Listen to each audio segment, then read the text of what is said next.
अस्सलाम वालेकुम भलीकार कयूं था सब रंग जे हिन सोहणे अंगण ते कीअं आहियो ठीकु आहियो ख़ुशि आहियो चाक चङा भला आहियो मूंखे पक आहे त बिल्कुलु ठीकु ठाक हूंदो ख़ुशि हूंदो चाक चङा भला हूंदो ऐं थधि शुरू थी चुकी आहे त उनजो एहतियात बि कंदा हूंदो पंहिंजे सिहत जो ख़्यालु कंदा हूंदो पंहिंजे भर पासे ते नज़र रखंदा हूंदो पंहिंजे बचड़नि ते नज़र रखंदा हूंदो ज़िंदगीअ ते नज़र रखंदा हूंदो ऐं हीअ बंदि करे छॾींदा त अञा वधीक सुठी ॻाल्हि आहे त ख़्यालु रखंदा हूंदो तमामु घणा सुहिणा महिमान असांजे अंगण ते ईंदा आहिनि हर भेरे का अहिड़ी शख़्सियत ईंदी आहे या ॿ या टे शख़्सियतूं जिन पंहिंजनि शोबनि में उन्हनि जी हिकिड़ी महारत हूंदी आहे घणो कुझु उन्हनि पिरायो हूंदो आहे घणो कुझु उन्हनि विञायो हूंदो आहे असां ॼाणण जी कोशिशि कंदा आहियूं त असांखे ख़बर पवे असांखे ॼाण मिले त हू जंहिं मुक़ाम ते हिन वक़्तु पहुता आहिनि छा हुननि खे मिलियो आहे छा हुननि विञायो आहे त जीअं असांखे लाभ मिले असां कुझु सिखी सघूं असां कुझु पिराए सघूं सभु रंग में तमामु सुहिणा रंग मूं वटि शामिलु हूंदा आहिनि पर हिन कुझु सिटुनि खां मां पंहिंजे प्रोग्राम जी कंदसि शुरूआति शाइर चवे थो त सिर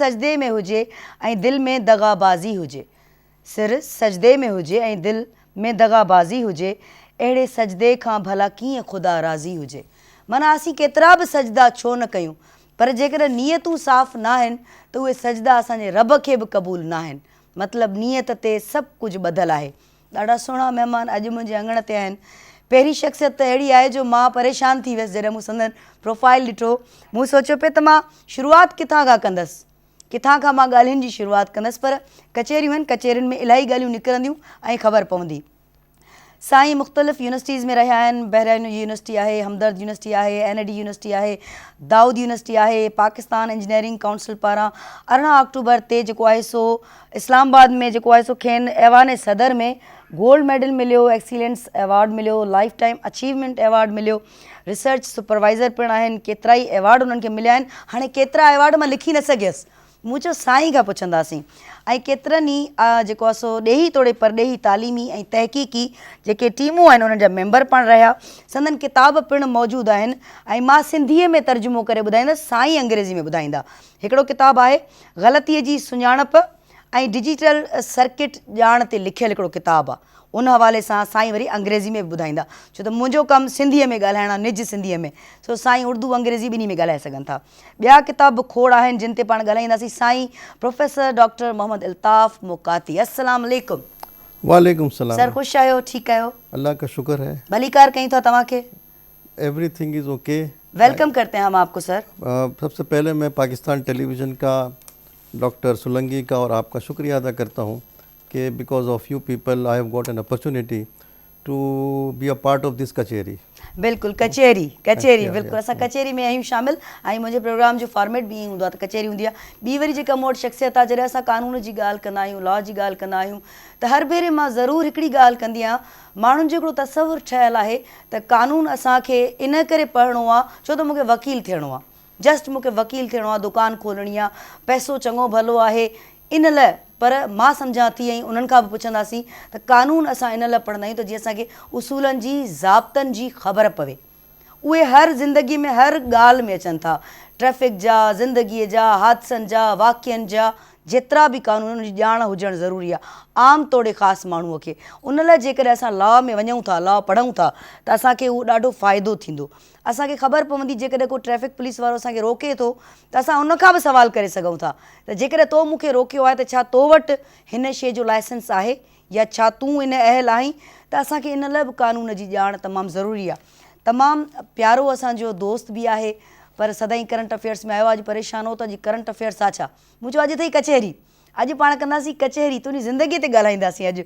सो पाण लॉयर आहिनि ऐं सदर आहिनि पाण मुस्लिम लीग नून लॉयर्स फॉर्म सिंध पारां मां भाई ग़लति न आहियां assistant attorney general for Pakistan ईअं न ठीकु आहे सो असां सां गॾु आहे राजा ख़लीक़ुज़्ज़मान सारी अस्सलाम वालेकुम वालेकुम अस्सलाम भलीकार कयूं था कीअं आहियो अल्हम्दुलिल्लाह तव्हां ख़ुशि आहियो तबियत ठीकु आहे सदाईं जीअं 4 साल पहिरें बेड़ी हुयसि हा न 20 साल अॻु में बि अहिड़िया हुयो तव्हां हल भेण माना इहो पहिरें मूंखे लाइव पहिरें ॿियो चयो हुई कुझु ठीकु आहे उहो मां नथी ॿुधायां अचूं था राजा तव्हां सां बि कचेरियूं सर मां परेशान थी वियसि तव्हांजी प्रोफाइल ॾिसी त मां छा ॻाल्हायां किथां ॻाल्हायां सभिनी खां पहिरें मां तव्हां खां सवाल कंदसि तव्हांजो ॻोठु कहिड़ो आहे मैं कराची में पैदा हुआ हूँ गाँव जो होता है गाँव कराची में पैदा हुआ हूँ और शायद पता नहीं मेरी फेस से आप मेरी उम्र का अंदाज़ा गलत लगाएं हाँ मैंने अभी 65वीं सालगिरह मनाई है अपनी अच्छा सर, हमने तो पूछा ही नहीं उम्र आपकी। नहीं, वो अभी आप ऐसे थोड़ी ही। देर पहले बात कर रही थी ना कि मैं सबसे बड़ी हूँ, तो मैंने कहा मैं भी आपसे बड़ा हूँ थोड़ा सा। अच्छा अच्छा अच्छा अच्छा, ठीक है। तो अल्लाह का शुक्र है, मेरी फैमिली तो ज़ाहिर है एजुकेशन भी आपकी यहीं पर सारी रहते ही education- कराची में? जी जी जी एग्जैक्टली। मेरी स्कूलिंग यहाँ पर हुई है।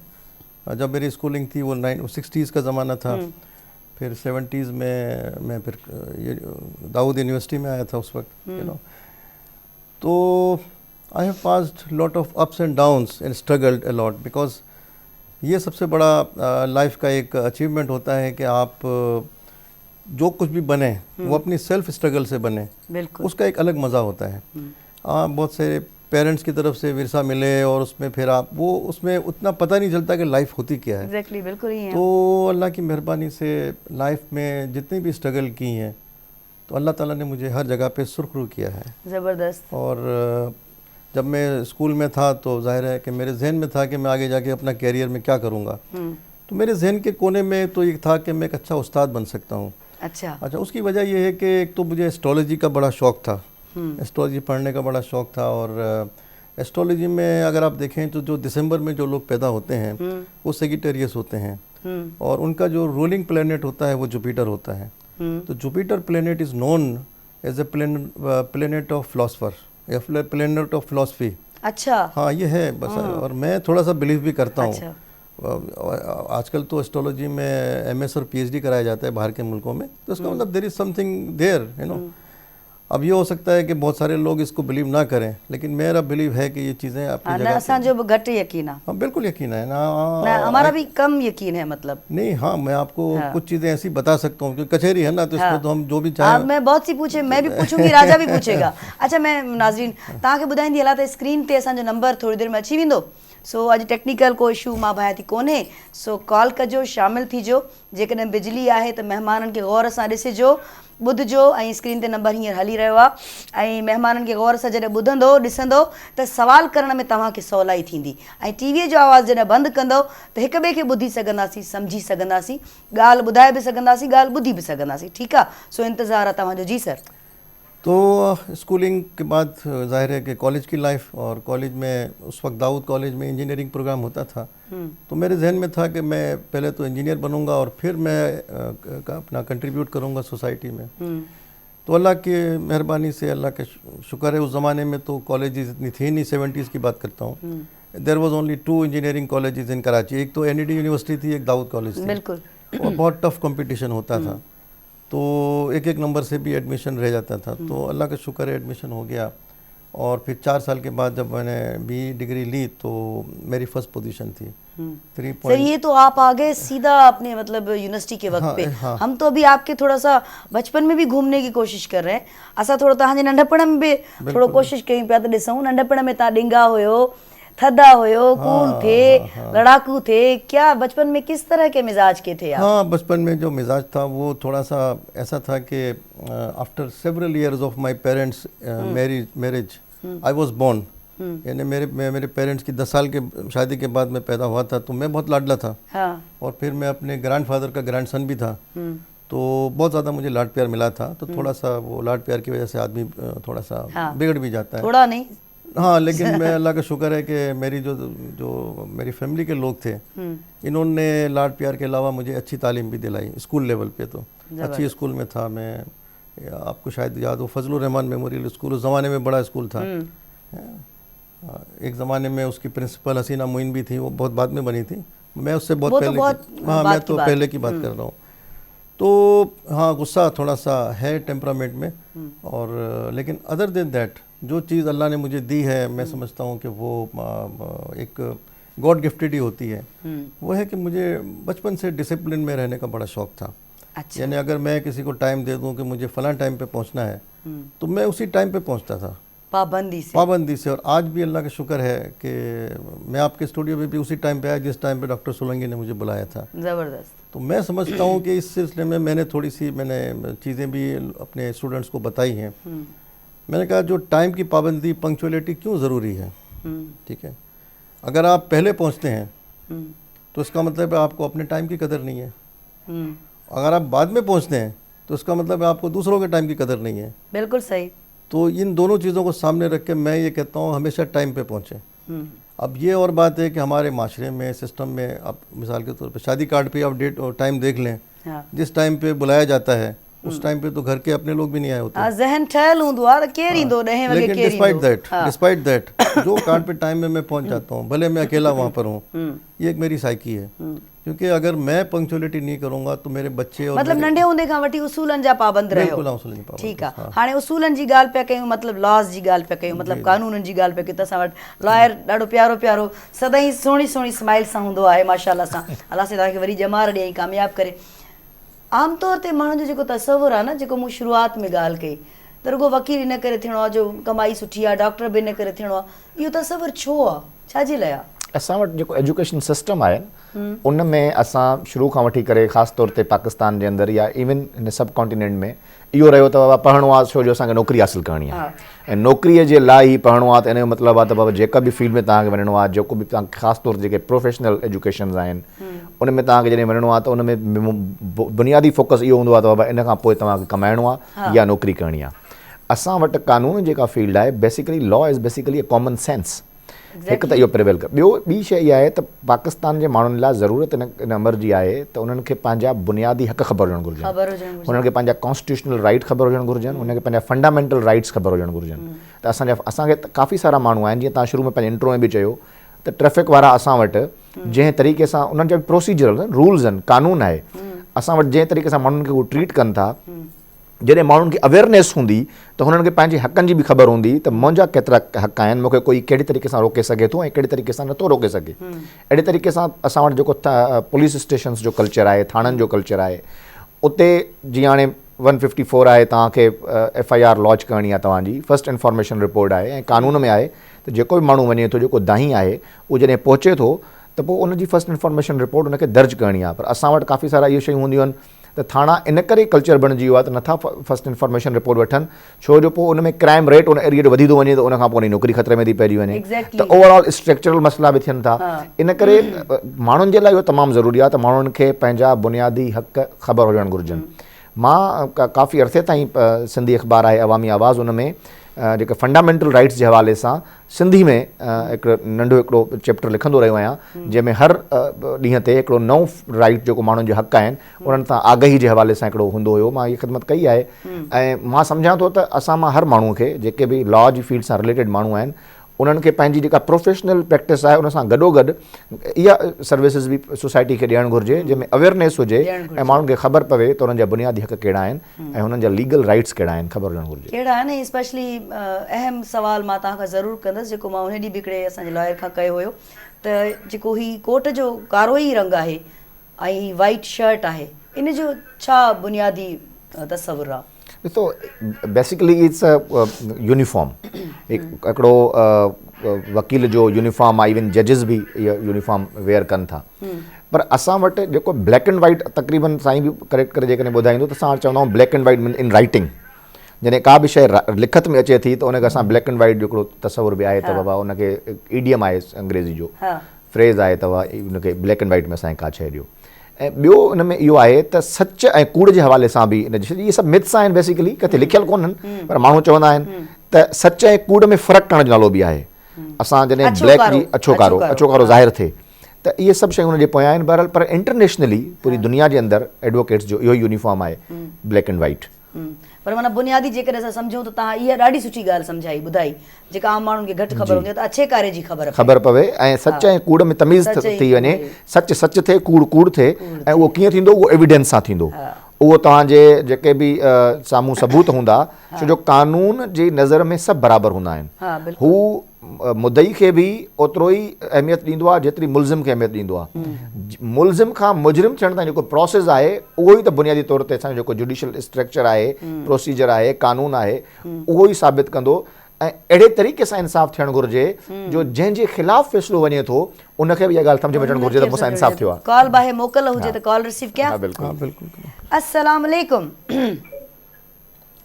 हेलो, वालेकुम अस्सलाम। केरु मुंहिंजो भाउ ऐं कहिड़े शहर खां?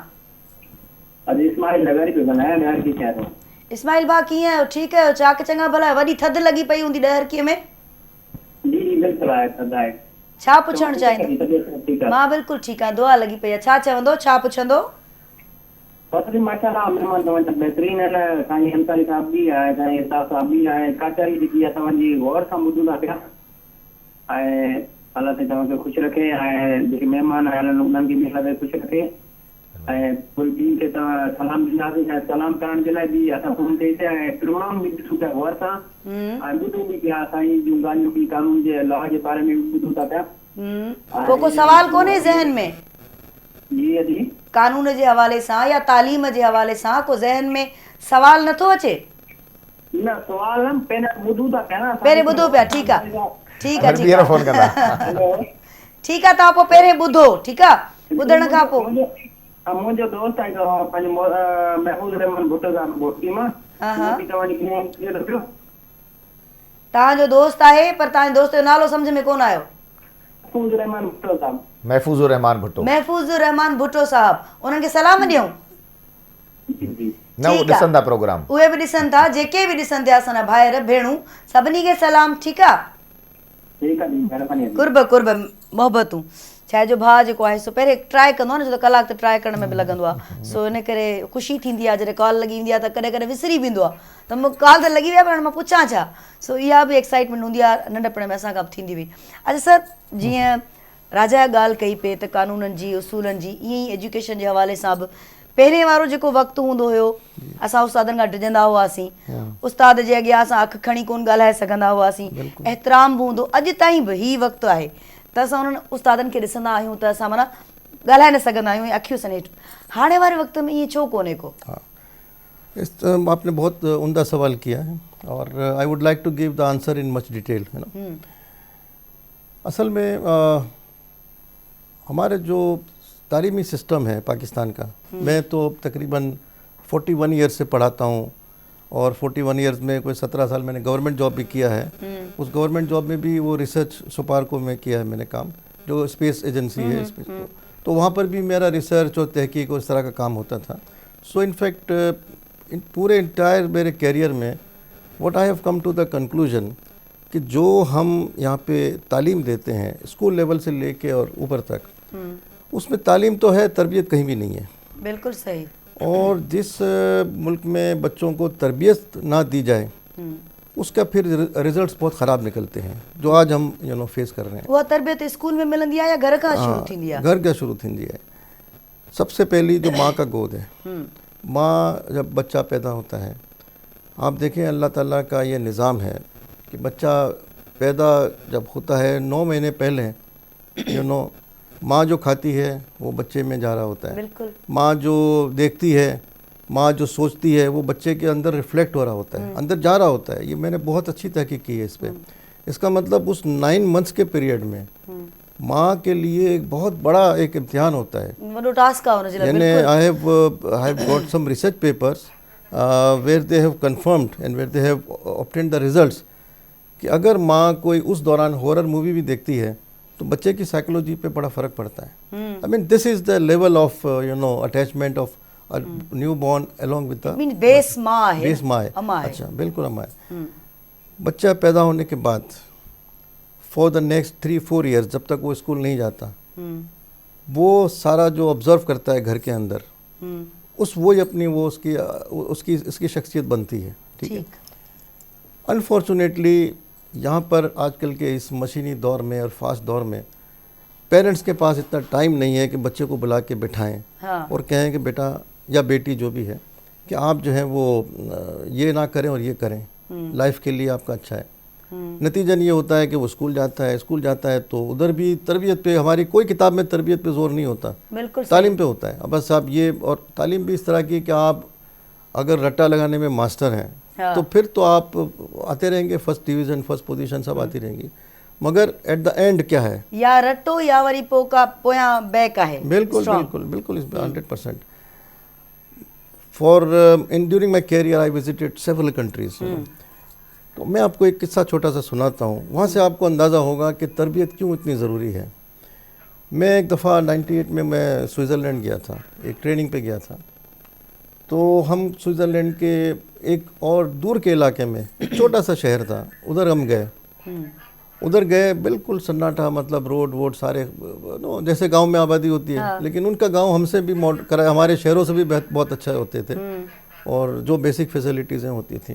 तो मैं और मेरा दोस्त एक कॉफ़ी शॉप पे बैठे थे, और थोड़ी अक्रॉस द रोड एक स्कूल था। अच्छा, वो स्कूल में इत्तेफाक से हमारे सामने छुट्टी हुई थी, तो उस स्कूल से जो बच्चे बाहर निकल रहे थे ना, वो एक फॉर्मेशन के साथ निकल रहे थे।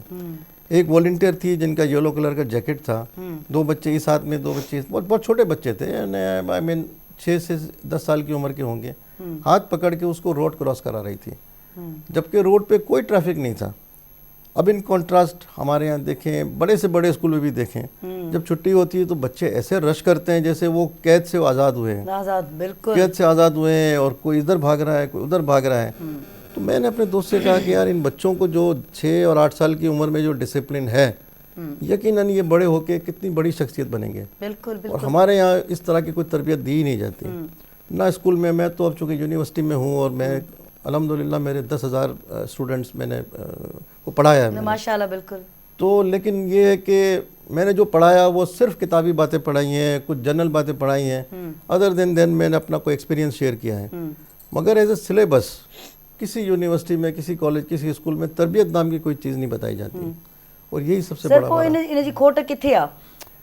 घर जगह, घर पे, घर का पो स्कूल। हाँ, स्कूल। तो बिनी जी का ना मैटर देखिए, मैं आपको बताऊं, मैं कनाडा में कुछ रहा हूँ, मैं गया था उधर, कनाडा की स्कूल को मैंने विजिट किया, क्योंकि मैं एजुकेशनिस्ट हूँ, तो मुझे ये स्कूलों में, कॉलेजों में विजिट करने का बड़ा मज़ा आता है। Rather than visiting Niagara fall and other places, मैं इन जगहों को ज़्यादा विजिट करता हूँ। उस स्कूल के अंदर पहले तो ये है कि 5 साल से पहले एडमिशन ही नहीं करते। हमारे यहाँ 2.5 साल का बच्चा होता है तो माँ कहती है यार इससे जान छुड़ाओ, स्कूल घर में भी सुकून हो जाएगा।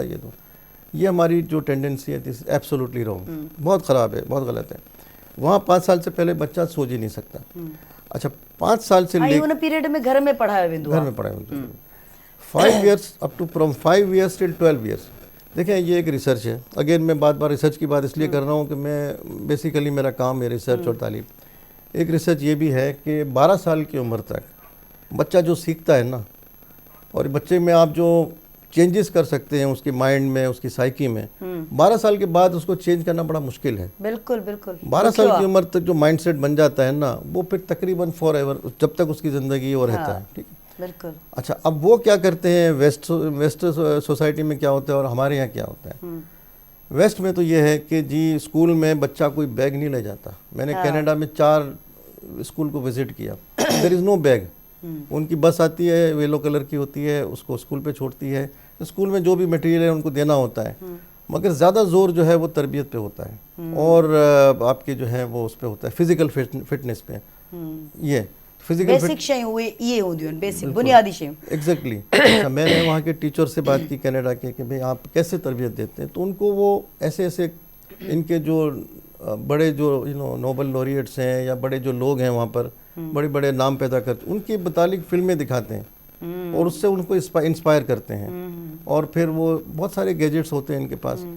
तो मकसद ये है कि 12 साल तक उनको भी पता है कि 12 साल तक ये लोड नहीं डालते हैं ज़्यादा किताबों का। हमारे यहाँ तो बच्चा बैग लेता है तो बैग का वजन ज़्यादा होता है, इन करे से ॿारनि जा कदम कोन वॾा थींदा आहिनि, ज़ाहिर उनजो बसर पवंदो आहे। सर, तव्हांजी ॻाल्हि खे थोरो राजा ॾे खणी हलूं, छो तव्हांजी ॻाल्हि जुड़े थी त मां इहा ई तरबियत वारी ॻाल्हि राजा ॾे तव्हां खां ज़रूरु पुछणु चाहींदसि त हिकिड़े वकील जे लाइ केतिरी तरबियत ज़रूरी आहे। त मूंखे लॉ पढ़णो आहे, रुगो पढ़णो त कोन्हे न, ॿियूं बि घणियूं शयूं हूंदियूं ज़रूरु, त केतिरी तरबियत ज़रूरी आहे ऐं छा उन प्रोसेस मां तव्हां गुज़रंदा आहियो? ॾिसो, असां वटि इन शइ जी कमी आहे बुनियादी तौर ते। सिर्फ़ु एजुकेशन हासिलु करण खां पोइ जॾहिं असांजा वकील दोस्त अचनि था फील्ड में, त ट्रेनिंग जी कमी महसूसु थिए थी। इवन हिन वक़्तु तव्हां ॾिठो न हूंदी आहे ट्रेनिंग, का बि कान हूंदी आहे। ट्रेनिंग जा एज सच को अहिड़ा इदारा कोन्हनि जेके उन्हनि खे ट्रेंड कनि। जीअं हाणे जजिस जा एग्ज़ाम्स थींदा आहिनि, जजिस जे एग्ज़ाम्स खां पोइ जुडिशल अकेडमी में उन्हनि खे ट्रेन कयो वेंदो आहे। तव्हांखे पंहिंजा फ़ैसिला कीअं लिखणा आहिनि, उन हिकिड़ी ट्रेनिंग प्रोसेस आहे, उन खां पोइ उनखे जज जी कुर्सी ते विहारियो वेंदो आहे। पर असां वटि वकीलनि वटि ईअं न आहे। असां वटि पिपलेट जो पीरियड आहे त कंहिं न कंहिं सीनियर सां गॾिजी तव्हां प्रैक्टिस कयो। सीनियर्स वटि वर्किंग लोड एतिरो हूंदो आहे त हुनखे डायरेक्टली कोर्ट जे साम्हूं फिटी करे छॾींदा आहिनि।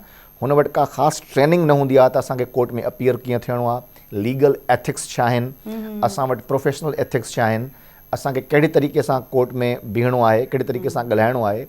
इन हद ताईं जो कोर्ट जा जेके रूल्स आहिनि या जेके जो अपीयरेंस जा जेके शयूं आहिनि उन में तव्हांखे पंहिंजो हथु केतिरो मथे खणणो आहे, पूरी बॉडी लैंग्वेज पूरी बॉडी लैंग्वेज, तव्हांखे अखियूं केतिरो मथे खणी ॾेखारणियूं आहिनि, तव्हांखे केतिरे आवाज़ जी पिच केतिरी रखणी आहे, एतिरे नाज़ुक शइ ताईं बि उन्हनि खे ट्रेन कयो वेंदो आहे। पर असां वटि उन शइ जी कमी आहे। तरबियत जी जेसि ताईं ॻाल्हि आहे, ॾिसो तरबियत हर शइ में ज़रूरी आहे। असां वटि बिल्कुलु प्रोफेसर साहब सही था चवनि त असां वटि इन शइ जी बुनियादी तौर ते मिन हुस्न क़ौम असांखे उन जे तरफ़ तवजो ॾियणु घुरिजे। असां वटि कुझु अहिड़ा घराना आहिनि जिते इन शइ जो ख़्यालु रखियो वेंदो आहे, पर असां वटि अक्सरियत जेका आहे उन में ॾिसो न फैक्टर्स में आहिनि। हिकिड़ो गुरबत तमामु वॾो फैक्टर आहे, बेरोज़गारी तमामु वॾो फैक्टर आहे, महांगाई तमामु वॾो फैक्टर आहे। उन खां पोइ लाज़मी ॻाल्हि आहे उन सां इहे जेके तव्हां ॿुधायो था स्ट्रेस जा परेशानियूं आहिनि उहे त उन सां रिलेटेड आहिनि। त उन जे करे जेके असांजी नई नस्ल आहे, जेके ॿार आहिनि, जेके उन्हनि खे उहा तरबियत कोन थी मिली सघे ऐं उन जे न मिलण जे करे ई पोइ सभु इहे प्रॉब्लम्स जनम वठनि था। इवन हाणे जॾहिं तव्हां लॉ जी ॻाल्हि था कयूं त क्राइम जेको थिए थो उन जी जेका बुनियादी वजह आहे उहा आहे इहा साइकोलॉजी त तव्हां माण्हुनि खे जॾहिं उन्हनि जा हक़ माण्हुनि खे नथा मिलनि, माण्हुनि खे जेका सोसाइटी में इंसाफ़ कोन्हे, पोइ माण्हू मजबूर थी करे क्राइम जी तरफ़ वञणु माइल थियनि था। ख़ासि तौर ते नौजवान ज़हन जल्दी माइल थी थो वञे। जीअं साईं चयो त 12 साल ताईं तव्हांखे उनजी जेका बि ज़हन साज़ी करणी आहे तव्हां करे सघो था, उन खां पोइ उनखे चेंज करणु मुश्किल थी थो वञे। त जेको ॿारु 12 साल ताईं ज़्यातियूं बर्दाश्त कंदो रहंदो, हिन समाज जी नाइंसाफ़ियूं ॾिसंदो रहंदो, तव्हां उनखे शहनि सालनि खां पोइ जॾहिं 18 साल जो थी वेंदो त उहो छा कंदो? उनखे तव्हां जेको ॿिज पोखियो था तव्हां उहो ई लुणंदो न। तव्हां जेका शइ हिन सोसाइटी में ॾियो था, हाणे एक्सपेक्ट कयो था त असांखे तमामु क्रीम ऑफ सोसाइटी मिलंदी। क्रीम ऑफ सोसाइटी किथां ईंदी? तॾहिं ईंदी न जॾहिं तव्हां उन क़िस्म जा हालात पैदा कंदो। हिन में असां सभु ज़िम्मेदार आहियूं, हुक्मरान, अशराफिया इदारा, सभु ज़िम्मेदार। बिल्कुलु तव्हां सही ॻाल्हि कई। अच्छा, हिकिड़ी ॿी अहम ॻाल्हि मूंखे कंहिं चयो त इहो सुवालु जॾहिं वकील अचे पुछजां, हर वकील खां पुछंदी आहियां, मां चाहींदी आहियां त मां वरी पोइ कंपेयर कयां त 10 वकीलनि मूंखे हीउ जवाबु ॾिनो।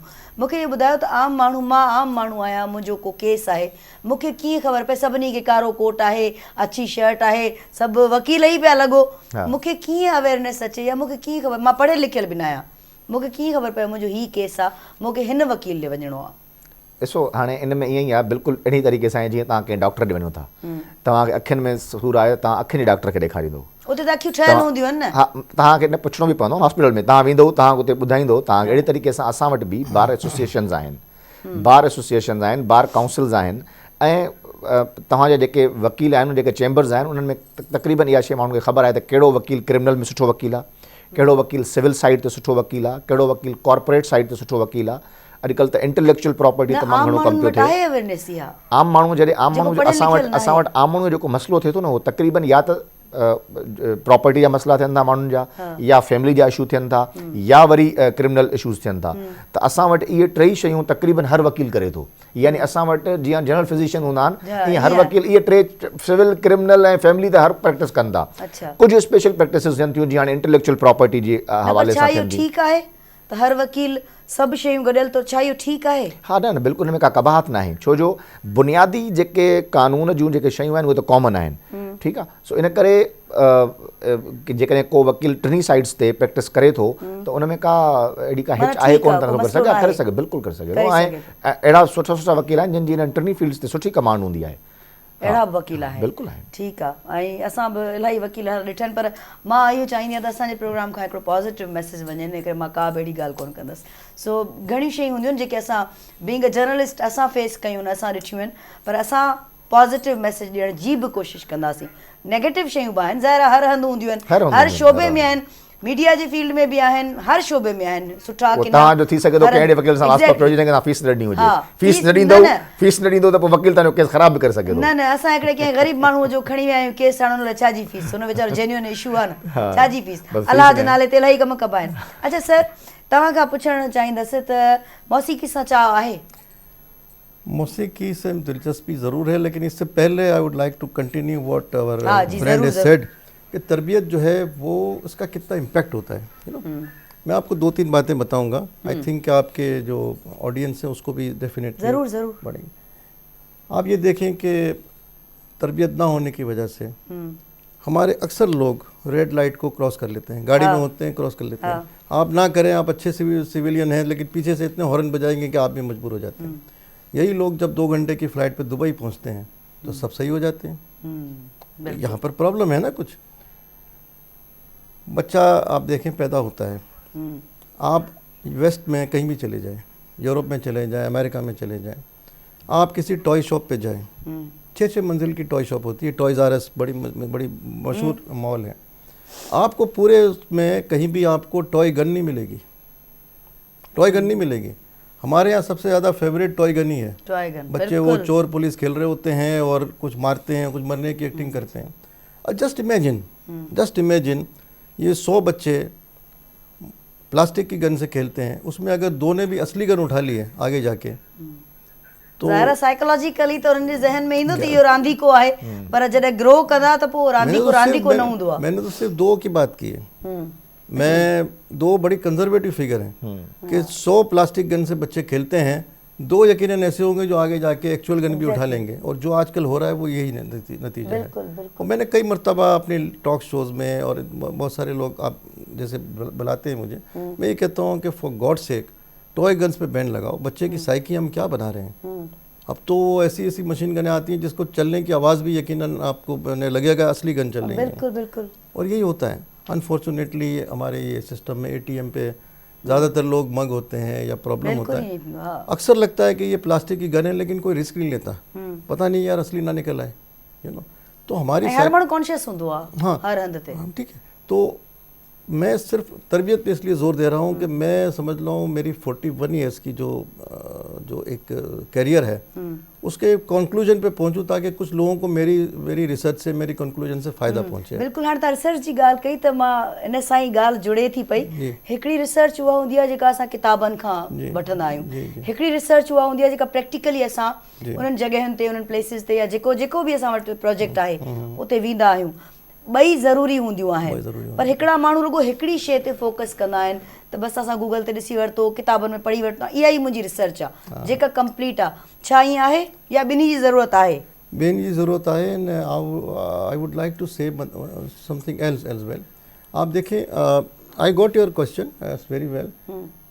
इफ़ आई आस्क यू, या if I ask the people who are running those regulatory body, for example HEC आहे, हाणे HEC कंपलसरी करी है कि जॾहिं तक आई जी एतिरी पब्लिकेशन ना होए, you can not get promoted, you can not get appointed to सम,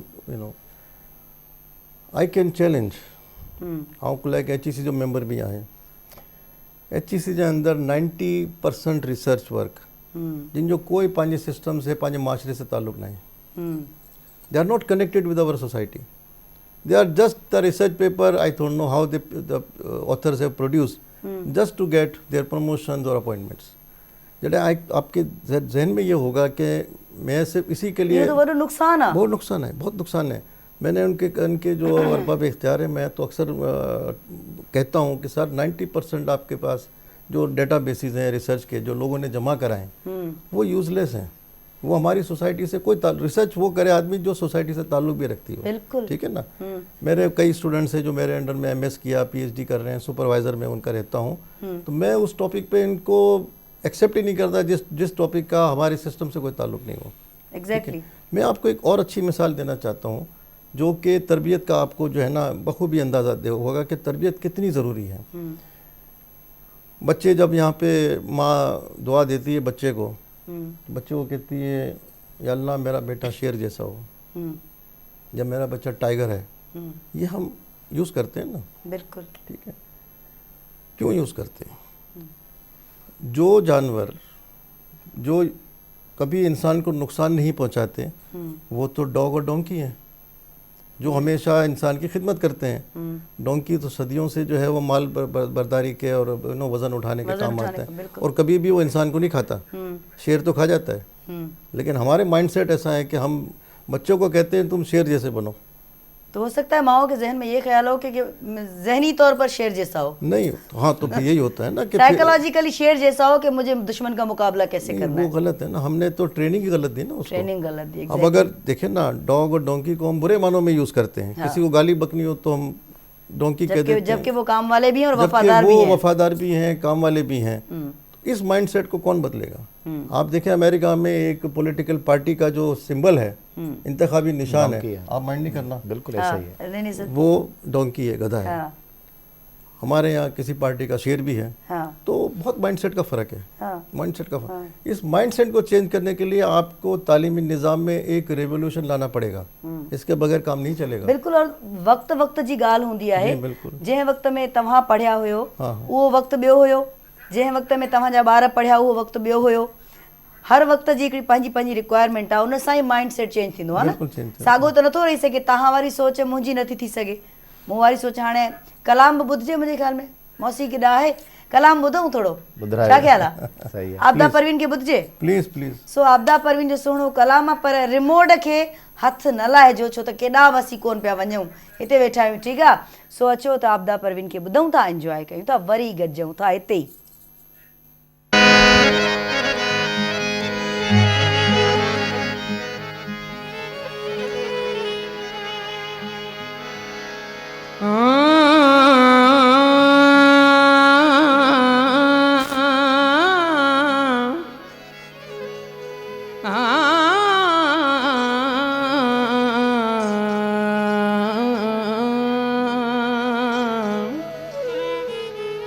मौला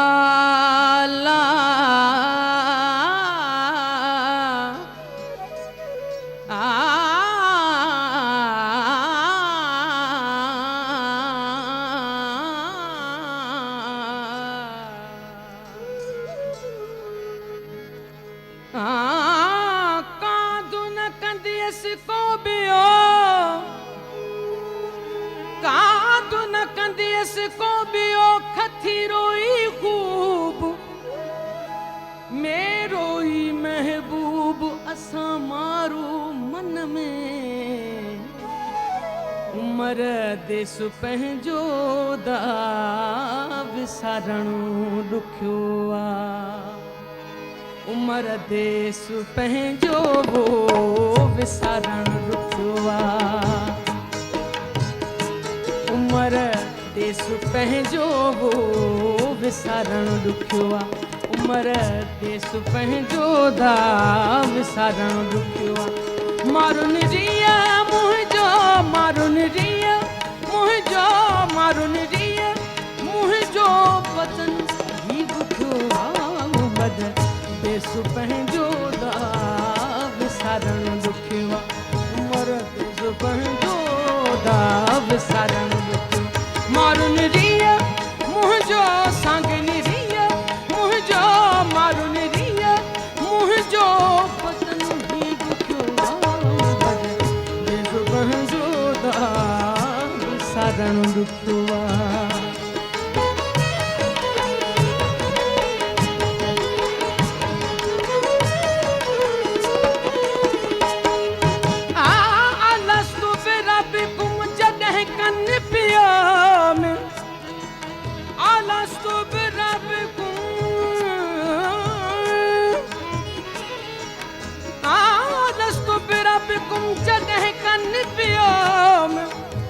कालू बला कल बसी तॾहिं तित चयो तहीं वेर कयो, तहीं वेर कयो वचन वेड़ी चनसी, उमर देस पंहिंजो दा विसारणु ॾुखियो, मारुनि रिया मुंहिंजो, सांगनी रिया मुंहिंजो, मारुनि रिया मुंहिंजो बदन ही ॾुखियो आहे, देस पंहिंजो दा विसारणु ॾुखियो आहे।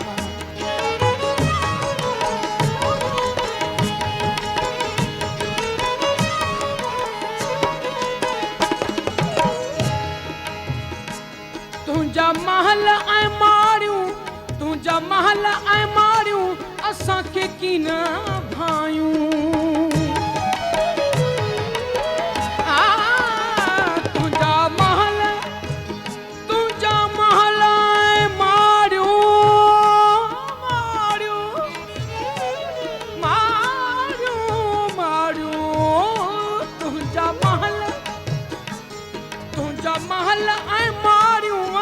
असांखे कीन भायूं असीं थर जा माण्हू असीं थर जा माण्हू असीं थर जा माण्हू तुंहिंजो ताब तिखो आहे उमर देस पंहिंजो दाग सारण ॾुखो उमर देस पंहिंजो भोग सारण ॾुखो मारुल ॾींहुं मुंहिंजो सांगनी ॾींहुं मुंहिंजो मारुल ॾींहुं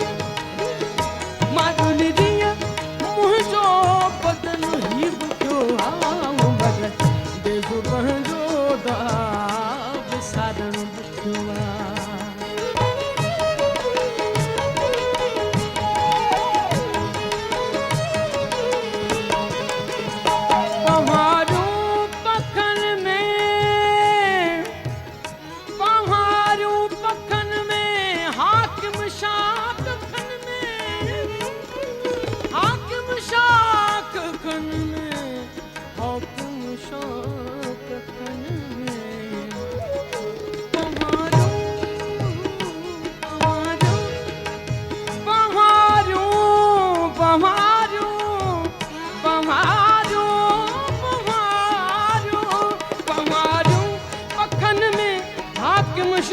कखन में सारोवा लोक सुखन में सारोवा लोक सुखन में दुहागण दुख ॾिठो बदन देस पंहिंजो दाग सारण ॾुखो बदन देस पंहिंजो भोग सारण ॾुखो मारुल ॾींहुं मुंहिंजो सांगनी ॾींहुं मुंहिंजो मारुल ॾींहुं मुंहिंजो सांगनी ॾींहुं मुंहिंजो बदन ही बुखियो देस पंहिंजो दाग सारण ॾुखो उमर देस पंहिंजो भोग सारण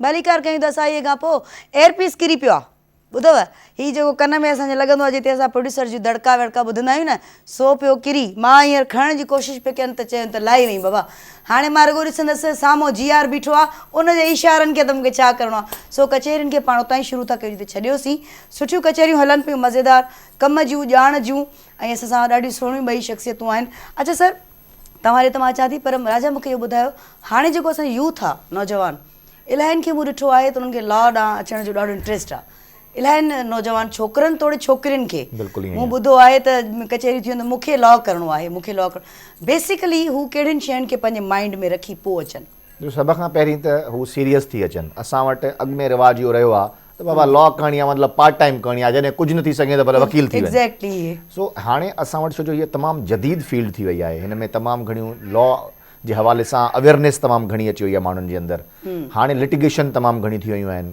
प्लस इंटरनेशनली जीअं पूरे ग्लोब ते मुख़्तलिफ़ चेंजिस अचनि थियूं उन सां गॾु पाकिस्तान में बि तमामु घणियूं चेंजिस अचनि थियूं इन करे सभ खां पहिरीं जेके बि नौजवान छोकिरा छोकिरियूं लॉ जी फील्ड में अचणु चाहिनि था सभ खां पहिरीं इहो यादि रखनि इट्स अ लॉर्ड प्रोफेशन ऐं हीअ तमामु बहितरीनु प्रोफेशन आहे हिन में जॾहिं तव्हां अचो त तव्हां सीरियस थी अचो त तव्हांखे अची करे कमु करिणो आहे लॉ जे हवाले सां ऐं महिनत करणी आहे हीअ टाइम पास या पार्ट टाइम क़िस्म जी जॉब न आहे हीअ बाक़ाइदे हिकिड़ी सीरियस आहे ऐं तव्हांखे उन में सीरियस थी करे ई अचिणो आहे ऐं इन में जेकॾहिं तव्हां जेतिरी महिनत कंदो हीअ हिकिड़ी वाहिद फील्ड आहे जंहिंमें तव्हां जेतिरी महिनत कंदो तव्हां ओतिरो अॻिते वेंदो ऐं sky is a limit for you then उहो तव्हांखे ॾिसंदो तव्हां केतिरा माण्हू केतिरा तव्हांखे न सिर्फ़ु रोज़गार जे हवाले सां तमामु बहितरु थींदो पर तव्हांखे पंहिंजी शख़्सियत में बि तमामु घणी जेको आहे तव्हांखे इम्प्रूवमेंट्स नज़र ईंदियूं इन करे नौजवाननि जे लाइ इहो आहे त तव्हां सीरियस थी अचो अॼुकल्ह वाक़ई आहे असां वटि जेके बि हाणे जेका नई टही आहे असांजी नौजवान छोकिरा छोकिरियूं उहे तमामु वॾे जज़्बे सां अचनि था ऐं महिनत जे जज़्बे सां अचनि था ऐं हिकिड़ी असांखे हाणे त चेंजिस लॻंदी आहे पहिरियों शुरू में जॾहिं असां सिटी कोर्ट में हाई कोर्ट में वेहंदा हुआसीं बनिस्बत उनजे हाणे जेका यंग लॉट आई आहे उन में असांखे तमामु घणी एनर्जी ऐं तमामु घणी क़ाबिलियत नज़र अचे पई ऐं लाज़मी ॻाल्हि आहे उहो उन में कमाल असांजे उस्तादनि जो बि आहे जेके तमामु बहितर अंदाज़ में उन्हनि पंहिंजे इदारनि खे हलाइनि था ऐं उन मां जेके ग्रेजुएशन करे जेके छोकिरा छोकिरियूं निकिरनि था उहे पोइ कंट्रीब्यूट बि उन तरीक़े सां सुठो कनि था। बिल्कुलु ईअं त आहे, पर इहा हिकिड़ी पॉज़िटिव ॻाल्हि बि आहे न, त यूथ असांजी अचे थी, छो त बेसिक शइ कानून आहे। बिल्कुलु ज़िंदगीअ में बि कमु अचे थो, असांखे पंहिंजे प्रोफेशन में बि कमु अचे थो, कानून ई आहे हर जॻह ते असांखे उहो कमु अचे थो। तव्हां फांसी पवंदो तव्हांखे वकील कढो हुन मां सिचुएशन मां फिकर जीअं मां हिते वेठी आहियां त मूंखे बि ख़बर आहे त हिते बि हिकिड़ो मूंखे कानून खे नज़र में रखिणो आहे, त हीअ मुंहिंजो लॉ आहे, हिननि खे पॉलिसीज़ आहिनि उन्हनि खे नज़र में रखिणो आहे। पर असां जॾहिं चवंदा आहियूं त हिकिड़ो इस्लामिक लॉ हूंदो आहे, हिकिड़ो असांजे पाकिस्तान जेको असांजो मुल्क आहे, इस्लामी जमहूरियत पाकिस्तान आहे, उनखां पोइ बि इलाही शयूं लॉ में असांखे खुटल किथे किथे महसूसु थींदियूं आहिनि, कंहिं महिल हर जॻह ते ईअं ई आहे। इहो एवोल्यूशन प्रोसेस आहे, पूरी दुनिया में ईअं ई थींदो आहे, अमेंडमेंट्स ईंदियूं आहिनि लॉ जे अंदरि। असां वटि इन करे न अची सघिया, असां वटि जेको लॉ मेकिंग प्रोसेस आहे उहो आहे, असां वटि जेका लेजिस्लेचर आहे उहे असेंबलियूं आहिनि, प्रोविंशियल लेजिस्लेचर आहे या वरी पोइ असां वटि नेशनल लेजिस्लेचर आहे, नेशनल असेंबली में। बदकिस्मती सां असां वटि जीअं हाणे शुरूअ में साईं बि तरबियत जी ॻाल्हि कई, उनजे करे इहो रिवाजु बणिजी वियो आहे, जीअं हाणे शींहं जी ॻाल्हि साईं कई ऐं डोंकी जी ॻाल्हि कई, अहिड़े तरीक़े सां असां वटि इहो रिवाजु बणिजी वियो आहे। असां जॾहिं MP MNA खे मुंतख़िब कयूं था त को बि वोटर इन लाइ इन कम लाइ करे ई कोन थो त हीअ वञी असां लाइ कानून साज़ी कंदो। हू कंदा आहिनि हिकिड़ी मेयर जी हैसियत में हुनखे सिलेक्ट कंदा आहिनि या काउंसलर जी हैसियत सिलेक्ट कंदा आहिनि त हीअ माण्हू रोड ठाराईंदो, हीअ रस्ता ठाराईंदो, हीअ नौकिरी वठी ॾींदो असांखे, हीअ हुनजो कमु ई न आहे। MP MNA जो बुनियादी कमु इहो आहे ई न त हू नौकिरियूं वठी ॾे या रोड रस्ता ठाराए या पुलिस कचहरीअ खां बचाए या थाणे ते तव्हांजी हेल्प करे या सिफारिश करे। उनजो बुनियादी कमु आहे MP ऐं MNAs जो त हू असेंबली में पहुची करे तव्हांजे लाइ कानून साज़ी कनि। ऐं कानून ठाहिण वारे इदारा इहे असेंबलियूं आहिनि ऐं कानून ते अमल करण वारा इदारा जुडिशरी आहे। त उहे अमल कराईंदा, उनखे न सिर्फ़ु इंटरप्रेट कंदा बल्कि उन ते अमल खे बि यकीनी बनाइण जे लाइ जुडिशरी आहे, लोअर जुडिशरी हुजे या असांजी सुपीरियर जुडिशरी हुजे, तॾहिं इहा खोट पूरी थींदी। पर असां वटि उहो सिस्टम ई कोन्हे। असां वटि जेके असां MNA MP करे मोकिलियूं था उन्हनि खे लॉ मेकिंग प्रोसेस जी ख़बर न आहे। चंद माण्हू वेंदा आहिनि, पोइ उहे जेतिरो कंट्रीब्यूट करे सघनि था उहो कनि था। इहा ॻणतीअ वारी ॻाल्हि आहे जेका हींअर आख़िर में सॼी ज़िमेदारी असांजी हूंदी आहे मिनिस्ट्री ऑफ लॉ ते, त उन में जेके अफ़सरान वेठा आहिनि उहे ई सॼो समरीज़ बि ठाहींदा, बिल बि मूव कंदा, उनखे उन ते बहस बि कराईंदा। सो उन करे असां वटि लॉ मेकिंग प्रोसेस तमामु स्लो रहियो आहे। इन करे अंग्रेज़ जे ज़माने जा कानून अञा ताईं आहिनि, वधि में त असां उन में कुझु फाइन्स हुया जेके उन ज़माने में आननि में ऐं पैसनि में हूंदा हुया, उहे असां रुपयनि में कया। ज़रूरत आहे, तमामु घणी ज़रूरत आहे। सर तव्हां ॾे ईंदसि मां, माशाल्लाह तव्हां ॾेह पर ॾेह में, मतिलबु उर्दू में बि ॿुधाईंदा, सिंधी में तव्हां सम्झी विया हूंदो, ॾेह पर ॾेह में, ठीकु आहे। तव्हां माशाल्लाह कमु कयो आहे, तहक़ीक़ कई आहे, रिसर्च कई आहे। तव्हांखे जेको फ़र्क़ु नज़र आयो पंहिंजे मुल्क में रिसर्च करणु ऐं परॾेह में रिसर्च करणु, बुनियादी फ़र्क़ु कहिड़ो नज़र आयो? Very good question. देखें रिसर्च जो है ना वो उस माशरे में कामयाब होती है जहाँ पर लोगों को स्ट्रेसेस ना हो, प्रॉब्लम्स ना हो, लाइफ एक अच्छी जा रही हो, हर 10 मिनट के बाद एक ब्रेकिंग न्यूज़ ना आ रही हो। अब मैं रिसर्च के लिए एक बिल्कुल डिफरेंट माइंड चाहिए, ऑल टुगेदर डिफरेंट माइंड। आप अगर ये कहें कि आप साल के 2 रिसर्च पेपर प्रोड्यूस करो या 3 करो सिर्फ इसलिए कि जी आपका प्रमोशन रुका हुआ है, तो वो फिर रिसर्च ऐसे ही होती है। रिसर्च के लिए एक बहुत ही साफ़ सुथरा माहौल चाहिए, एक अच्छा माहौल चाहिए, आपको ज़हनी तौर पर पीस चाहिए, फिर रिसर्च होती है। मैं कुछ सवाल लोगों को पूछता हूँ अपनी क्लास में, अभी तो वाइस प्रेसिडेंट हूँ इसलिए अब पढ़ाता नहीं हूँ, लेकिन इससे पहले मैं पढ़ाता भी था। मैंने अपने स्टूडेंट से सवाल किया, जैसे लोग PhD करते हैं, मैंने कहा यार आप PhD क्यों करते हैं? एक क्लास थी मेरी रिसर्च मेथडोलॉजी पे, तो उस क्लास में मैं पढ़ाता था, कोई 18-19 स्टूडेंट्स थे वहाँ पर PhD कर रहे थे। तो मेरा पहला क्वेश्चन था कि why do we do PhD, आप क्यों कर रहे हो PhD? तो everybody has a different answer but nobody reach to the correct answer. किसी ने कहा कि जी हमारे नाम के आगे डॉक्टर लग जाए, किसी ने कहा कि भाई प्रमोशन के लिए और एकेडमिक्स में रहना है, अगर PhD नहीं होंगे तो हम लेक्चरर से आगे बढ़ ही नहीं सकते। You know the everybody told the different thing. बिल्कुल PhD का मकसद यही है नहीं।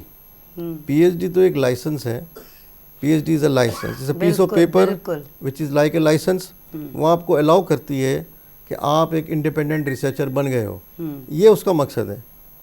हमारे यहाँ पे कोई तस्वीर, तो ऐसे लोग हैं जो पाकिस्तान में चुके, PhD करना भी एक बहुत मुश्किल काम है। सर की बात को मां थोड़ो अॻियां कंदी हलंदसि त हिकिड़े माण्हूअ खे पढ़ियल लिखियल हिकिड़ो माण्हू हुयो ऐं किथे असांजी गॾिजाणी थी हुई त डॉक्टर लॻंदो आहे न, प्रोफेसर डॉक्टर, त हुनखे इहा ॼाण कोन हुई त ही डॉक्टर माना हू डॉक्टर बि थी सघे थो जेको तालीम जो डॉक्टर हूंदो आहे, एजुकेशन जो डॉक्टर हूंदो आहे, या एजुकेशन जे कंहिं बि पर्टिकुलर शोबे जो डॉक्टर हूंदो आहे, कंहिं बि पर्टिकुलर शोबे जो।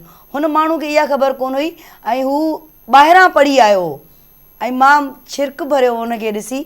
मूं चयो सर आई एम सॉरी पर माना मूंखे तकलीफ़ पई थिए, मूंखे ॾुख पियो थिए त तव्हां वटि इहो कॉन्सेप्ट बि क्लियर कोन्हे त प्रोफेसर डॉक्टर छा आहे, त रुगो हू डॉक्टर न आहे जेको ठीकु आहे, हुनखे बि चइबो आहे जेको कंहिं शोबे में कंहिं तालीम जे कंहिं शोबे में डॉक्टर आहे। अच्छा, तव्हां माशाल्लाह एॾा अवॉर्ड सर तव्हांखे मिलिया आहिनि माशाल्लाह, उन में अचीवमेंट अवॉर्ड बि आहे, एक्सीलेंस अवॉर्ड बि आहे, ॿिया बि अलाए केतिरा जो मूं लिस्ट मूं लिखी कोन। मूं चयो बाबा घणा आहिनि इहे, सो उहे किथे किथे मिलिया तव्हांखे, कहिड़ियुनि कहिड़ियुनि जॻहियुनि ते? वेरी रिसेंटली जैसे आपने इंट्रोडक्शन में बताया, लास्ट 2 months बैक 18 अक्टूबर को पाकिस्तान इंजीनियरिंग काउंसिल ने लाइफ टाइम अचीवमेंट अवार्ड दिया है मुझे along with a gold medal. तो ऐवान सदर में वो तकरीब थी और उस तकरीब में वो मिल गया, कुछ और लोगों को भी मिला है उसमें, बट ये ज़ाहिर है मेरे लिए एक मेरी लाइफ का एक अचीवमेंट है। बिल्कुल 65 ईयर्स की लाइफ में अगर लाइफ अचीवमेंट मिलता है तो ये एक ऑनर होता है। बिल्कुल। इससे पहले मुझे हायर एजुकेशन कमीशन ने बेस्ट यूनिवर्सिटी टीचर का अवार्ड दिया था। 2009 का मैं बेस्ट यूनिवर्सिटी टीचर था। ज़बरदस्त। तो वहाँ भी वो इस्लामाबाद में एक सेरेमनी हुई थी जिसमें कि उनके चेयरमैन और सब आए थे HEC के और उन्होंने अवार्ड दिए थे। तो ये लाइफ में चीज़ें आती हैं, आप अगर ऑनेस्टली अपने काम से डील करती हैं, आपके काम के अंदर डेप्थ है और काम वो जो आपका पैशन हो, ये एक बहुत ज़रूरी बात है, बहुत ज़रूरी चीज़ है जो अपने मैं स्टूडेंट्स को भी कहता हूँ कि बेटे आप वो कोर्स पढ़ें या वो प्रोग्राम लें जिसमें आपका पैशन हो। बिल्कुल। आपको पैशन होगा तो कभी भी उस काम को करते हुए घड़ी नहीं देखेंगे आप। एग्जैक्टली। आप घड़ी नहीं देखेंगे कि आप बस काफ़ी हो गया, नो, आपका पैशन आपको इतना इंगेज रखेगा और वही आप एक्सपर्टीज़ आपकी होगी। दुनिया में आप जितने भी नोबेल लॉरिएट्स हैं, मैं तो कुछ इन लोगों के पढ़ता रहता हूँ चीज़ें, तो ये वो है जो बहुत सारे गरीब घरानों से भी पैदा हुए हैं लेकिन अपने काम अपने पैशन जो उनका होता था उसी में वो आगे बढ़े। हमारे क्या होता है एडमिशन के टाइम पे एक वो भीड़ चाल की होती है कि यार ये BBA कर रहा है तो मैं भी BBA कर लूँ, ये BS कंप्यूटर साइंस कर रहा है तो मैं भी कर लूँ, क्योंकि ना घर से कोई काउंसलिंग मिलती है, घर से तो तरबियत नहीं मिलती, तो काउंसलिंग तो बात की चीज़ है। बिल्कुल। और ना तालीमी निज़ाम में कोई ऐसा सिस्टम है जहाँ पे काउंसलिंग की जाए। बच्चा जब ये 9th क्लास में पहुंचता है तो उसको सिलेक्ट करना है कि मैं प्री इंजीनियरिंग लूँ या प्री मेडिकल लूँ, तो या फिर क्या फर्द लूँ। कैसे मतलब स्ट्रॉन्ग कैसे बनेगा यही समाज तो मैंने में? कहा ना कि आपको अगर हर जगह पर इतने बड़े बड़े लॉसेस हैं, इतना बड़ा बड़ा गैप है हर जगह पर, बिल्कुल है, तो फिर एक फर्द स्ट्रॉन्ग कैसे बनेगा और समाज में स्ट्रॉन्गनेस कैसे आएगी? मैं मैडम यही तो कह रहा हूँ आपसे ना कि हमारे तालीमी निज़ाम में रिवोल्यूशन की ज़रूरत है, बहुत ज़्यादा ज़रूरत है, क्योंकि ये सिस्टम आपको हेल्प नहीं कर रहा, आपकी सोसाइटी को हेल्प नहीं कर रहा। मैं कुछ अर्से पहले टर्की गया था डिफरेंट यूनिवर्सिटीज़ का विज़िट पे, तो वहाँ पर 3 लेवल पर काउंसलिंग होती है। एक तो बिल्कुल प्राइमरी लेवल पे एक बच्चे का एप्टीट्यूड देखते हैं, एक होता है जब आप थोड़े से मैच्योर होते हैं और हाई स्कूल से निकल के कॉलेज में जाते हैं तो काउंसलिंग होती है। और मुझे वहाँ की यूनिवर्सिटी के जो प्रेसिडेंट थे उन्होंने बताया कि ओरिजिनली बच्चा इस प्रोग्राम के लिए आया था, जब हमने काउंसलिंग की तो कॉलेज की तो उसका माइंड चेंज हुआ और उसमें उसने एडमिशन लिया और आज वो टर्की की इस पोजीशन पे ये आदमी बैठा हुआ है। वो सिर्फ इस वजह से कि उसका माइंड था उसको उन्होंने चैनलाइज किया। हमारे यहाँ ऐसा कुछ नहीं होता। राजा ये साॻी ॻाल्हि तव्हां ॾे खणी ईंदसि, ईअं आहे वाकई में त ॿार नंढपण में थियणु कुझु ॿियो चाहींदो आहे, अम्मा ऐं बाबा चवंदा आहिनि तोखे डॉक्टर थियणो आहे, तोखे इंजीनियर थियणो आहे, ॿार जे ज़हन में कुझु ॿियो हूंदो आहे। असां वटि त इहो अलमियो ई इहो आहे न, असां वटि त मतिलबु इन ॿिन्ही प्रोफेशन खां सवाइ डॉक्टर इंजीनियर खां सवाइ टियों प्रोफेशन कंहिं घटि ई माण्हुनि खे अचे थो, या वरी मास्तरी, मतिलबु ॿ टे जेके प्रोफेशन आहिनि। असां वटि त दुनिया असांखे ख़बर ई न आहे त दुनिया में कहिड़ियूं कहिड़ियूं फील्ड्स अची वियूं आहिनि ऐं केतिरी जिदत अची वई आहे। ऐं ॿार खे असांजे जेका नई नस्ल आहे उनखे ही जेके गैजेट्स आहिनि असांजूं मोबाइल फ़ोन ऐं कंप्यूटर जे हवाले सां उन सॼी दुनिया सां ॻंढियल आहिनि। हुननि खे ख़बर आहे त दुनिया जे अंदरि म्यूज़िक बि हिकिड़ो फील्ड आहे, उन में बि तव्हां पैसा कमाए सघो था, ह्यूज फील्ड आहे। असां वटि त हुनखे गार त सम्झो वञे न, त इहो कंदे छा मतिलबु इहो मयूब सम्झो थो वञे। अहिड़े तरीक़े सां तमामु घणियूं ॿियूं फील्ड्स आहिनि, इवन IT जी फील्ड आहे, उन में तमामु घणी दुनिया त अॻिते निकिरी वई आहे। असांजे पड़ोस असांजे पाड़े वारा जेके मुल्क आहिनि उन में तमामु घणी थी वई आहे, पर असां वटि इहा बदकिस्मती आहे त हुनखे चयो वेंदो आहे त तोखे हीउ थियणो आहे, तोखे ॿियो सभ खां वॾो अलमियो इहो आहे सोसाइटी में जेके ख़ासि तौर ते पढ़ियल लिखियल फैमिलियूं आहिनि, बाबा तोखे CSS करिणो आहे, ॿार जो ख़्यालु आहे या न आहे, बसि तोखे CSS करिणो आहे, छॾो पावर आहे, पैसो आहे, त पावर ऐं पैसे जी बुख में असां इहो सोचियो ई कोन था त असां इंसानियत खे केतिरो पोइ छॾे ॾिनो आहे। बुनियादी शइ इहा नस्ल बि त तबाह थिए दुनिया वञे पई उन तरफ़ त जेको तव्हांजो कलम आहे उनजी ताक़त बंदूक जी ताक़त खां वधीक हुजणु घुरिजे। असां वटि कलम जी ताक़त खे सम्झो ई कोन थो वञे ऐं बंदूक खे उनजे मथां सवार कयो वियो आहे, त पोइ उहो ई तव्हांखे सोसाइटी में उहे शयूं नज़र ईंदियूं। वॾो अलमियो इहो आहे त असां वटि प्रॉब्लम्स छा आहिनि हर माण्हू तव्हांखे ॿुधाईंदो, असां वटि तनक़ीद जे हवाले सां सोल्यूशन बि इहो ई त बाबा हिन में जीअं हाणे साईं ॻाल्हि कई मिसाल तौरु असांखे रेवोल्यूशनरी स्टेप्स जी ज़रूरत आहे, पर हिन सोसाइटी में ओवरऑल हिकिड़ी बदकिस्मती आहे असांजी त असांखे किथां शुरूआति करणु घुरिजे ऐं उहा शुरूआति कीअं थींदी कंहिंखे का ख़बर न आहे, छो जो इहो सिस्टम साईं सही थो ॻाल्हि करे त सिस्टम उनखे सपोर्ट ई कोन थो करे। जॾहिं तव्हां इहा सूरत हाल थी वञे त तव्हां हिकिड़ी डेडलॉक जी कंडीशन में अची वञो त उते तव्हां अॻिते सुधारे जे लाइ हिकिड़ी उमेद अचे ई कोन थी, जिते उमेदूं मरी वञनि, जिते अंधेरो ई अंधेरो नज़र अचे, असां उते छा करे सघंदासीं। इन करे इन में तमामु वॾी मां सम्झां थो त ओवरऑल वॾी तब्दीली जी ज़रूरत आहे, उन खां सवाइ कुझु कोन थी सघंदो जेकॾहिं असां सिस्टम खे ईअं हलणु हुजे। अञा बि जेकॾहिं असांजा ईंदड़ टही आहे, जेकॾहिं जेके मिसाल तौरु जेके असांजूं भेणूं या अदियूं ॻोरहारियूं आहिनि उहो हीअं नई टहीअ खे ज़ाहिरा जनम ॾींदियूं न, उहे चाहिनि त हींअर बि वक़्तु ठीकु थी सघे थो। हर माण्हूअ खे पंहिंजो पंहिंजो किरदारु अदा करणो पवंदो। साईं जीअं सम्झे हिकिड़ो उर्दू जो शेर आहे त सोचो आख़िर कब सोचेंगे, दरहम बरहम दोनों सोचें, मिलजुल कर हम दोनों सोचें, जख्म का मरहम दोनों सोचें, सोचें पर हम दोनों सोचें, घर जलकर राख हो जाएगा, जब सब कुछ खाक हो जाएगा तब सोचेंगे, सोचो आख़िर कब सोचेंगे। वाह वाह। ऐं माना इहे सम्झो त असांजे अॼु जे प्रोग्राम जो तत राजा कढी छॾियो, मतिलबु नतीजो राजा तव्हां कढी छॾियो असांजे प्रोग्राम जो। सोचणो पवंदो ऐं उन जे लाइ असांखे वधणो पवंदो, बिल्कुलु सोचणो पवंदो। अच्छा सर, जॾहिं तव्हां शागिर्द हुयो, ठीकु आहे, हिकिड़ो उहो वक़्तु ऐं हाणे तव्हां माशाअल्लाह हिकिड़ी जॻह ते आहियो, उनजो फ़र्क़ु थोरो बयानु कंदो, ॿुधाईंदो? कहिड़ा शागिर्द हुयो, कीअं हुयो? मैं बहुत ओबीडियंट शागिर्द था, हमेशा क्लास में सबसे पहली रो में बैठता था, अगर गलती से किसी ने दूसरी रो में बिठाया तो मैं जिद करके आगे बैठता था। वाह वाह। तो ये मेरे अंदर एक प्रॉब्लम था। अच्छा, मैं जब अमेरिका में था, मैंने MS किया था, बॉस्टन यूनिवर्सिटी से MS किया था, तो वहाँ पर मुझे बहुत एक मोटिवेशन मिला। और वहाँ पर असल में सिस्टम ऐसा था ना, वो सिस्टम ऐसा है कि अगर आप में आपके अंदर थोड़ी सी भी अच्छी पॉजिटिवनेस है तो सिस्टम आपको बहुत ऊपर ले जाता है। अच्छा, अनफॉर्चुनेटली हमारे माशरे में थोड़ी बहुत पॉजिटिवनेस है तो उसको ड्रैग डाउन हो जाती है और नेगेटिव की तरफ चला जाता है। अब ये सिस्टम का कसूर है। जहाँ तक तालीम का है, तो मैं जब स्टूडेंट था तो मैं अपने 2 प्रोफेसर थे, एक अमेरिका में प्रोफेसर पिरोल थे और एक प्रोफेसर जोन्स थे, मैं उन दोनों का असिस्टेंट था, क्योंकि that was my privilege to work with them.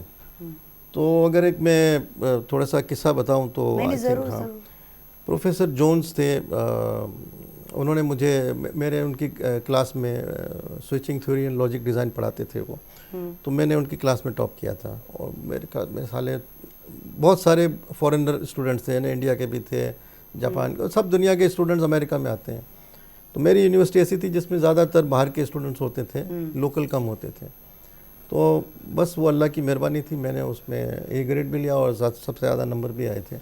तो प्रोफेसर जोन्स ने मुझे कहा कि आप would you like to become my TA? तो मैंने कहा ये तो it's an honour for me sir, ये तो इससे बड़ी न्यूज़ मेरे लिए क्या होगी। तो मुझे उन्होंने अपने ऑफिस में बुलाया और मुझे कहा कि ये फॉर्म आप भरें, तो उसमें वो पर्टिकुलर्स भरने होते थे। तो जब नेशनलिटी का कॉलम आया तो मैंने पाकिस्तानी लिखा। अब ये फैक्ट बता रहा हूँ मैं, हो सकता है कुछ लोग इसको माइंड करें, पसंद ना करें। हाँ सर, करे भी सघंदा, इन करे थोड़ा सोचे समझे बुधाइजो। सोचे समझे बुधाइजो। हाँ, आई गॉट योर पॉइंट। तो वो मैंने लिखा नेशनलिटी पाकिस्तानी, तो उन्होंने फॉर्म ले लिया। No I can not offer you. मैंने कहा sir what is wrong with Pakistani? तो कहता आई थॉट के you are from somewhere else. ठीक है। तो मैंने कहा नो आई एम पाकिस्तानी। तो फिर मैंने वो थोड़ा सा मेरी बॉडी लैंग्वेज मुझे बड़ा डिप्रेस हो गया। एक प्रोफेसर ने इतनी बड़ी ऑफर की और एकदम वो ख़त्म कर दी। तो मैंने कहा professor Jones, if you don't mind, so I would like to know what is wrong with my country fellows Pakistani. उसने कहा no, I had 2-3 Pakistanis earlier as well, but I was not satisfied because of XYZ reasons. तो मैंने कहा कि professor look, all 5 fingers are not equal, so give me a chance. I will not ask for any money from you. आप मुझे remuneration भी ना दे, कुछ ना दे, मौके दे मुझे। तो ही गिव मी उसने कहा I will put U on trial for 2 weeks. मैंने कहा ठीक है 2 हफ्ते में ट्रायल दूंगा, अगर मैं सही हुआ तो फिर आप कंटिन्यू करेंगे। अब मेरा काम था वो एग्ज़ाम के पेपर्स वगैरह देते, उसकी ग्रेडिंग करना होता था, सॉल्यूशन भी देते थे। तो मैं घर ले जाता था। मुझे कहा कि एवरी मंडे 9 o'clock वो आपका मीटिंग टाइम होगा। तो जैसे मैंने आपको शुरू में बताया कि पंक्चुअलिटी जो है ये मेरे अंदर एक बिल्ट इन थी। तो इत्तेफाक से फर्स्ट मंडे को जब मुझे कॉपीज़ लेके जाना था उनके पास, तो बहुत ज़्यादा बर्फ़बारी हुई थी, स्नोफॉल हुआ था। बॉस्टन की तारीख का मेरा ख्याल है सबसे ज़्यादा उस दिन बर्फ़बारी हुई थी। तो इतने बड़े बड़े स्नो शूज़ पहन के मैं 1 घंटे पहले निकला, हालांकि वॉकिंग डिस्टेंस पे था हमारी जो डिपार्टमेंट था यूनिवर्सिटी का, लेकिन 1 घंटे पहले निकला। मैंने कहा यार मैं रास्ते में खड़ा हो जाऊंगा, लेकिन प्रोफेसर को 9 बजे का टाइम दिया, I will enter into his room at 9 o'clock। तो जैसे ही 9 बजे मैंने नॉक किया तो प्रोफेसर ने कहा कम इन। मैंने अंदर गया तो उसने घड़ी देखी, मुझे देखा तो बड़ा खुश हुआ। उसने बोला आई लाइक यू,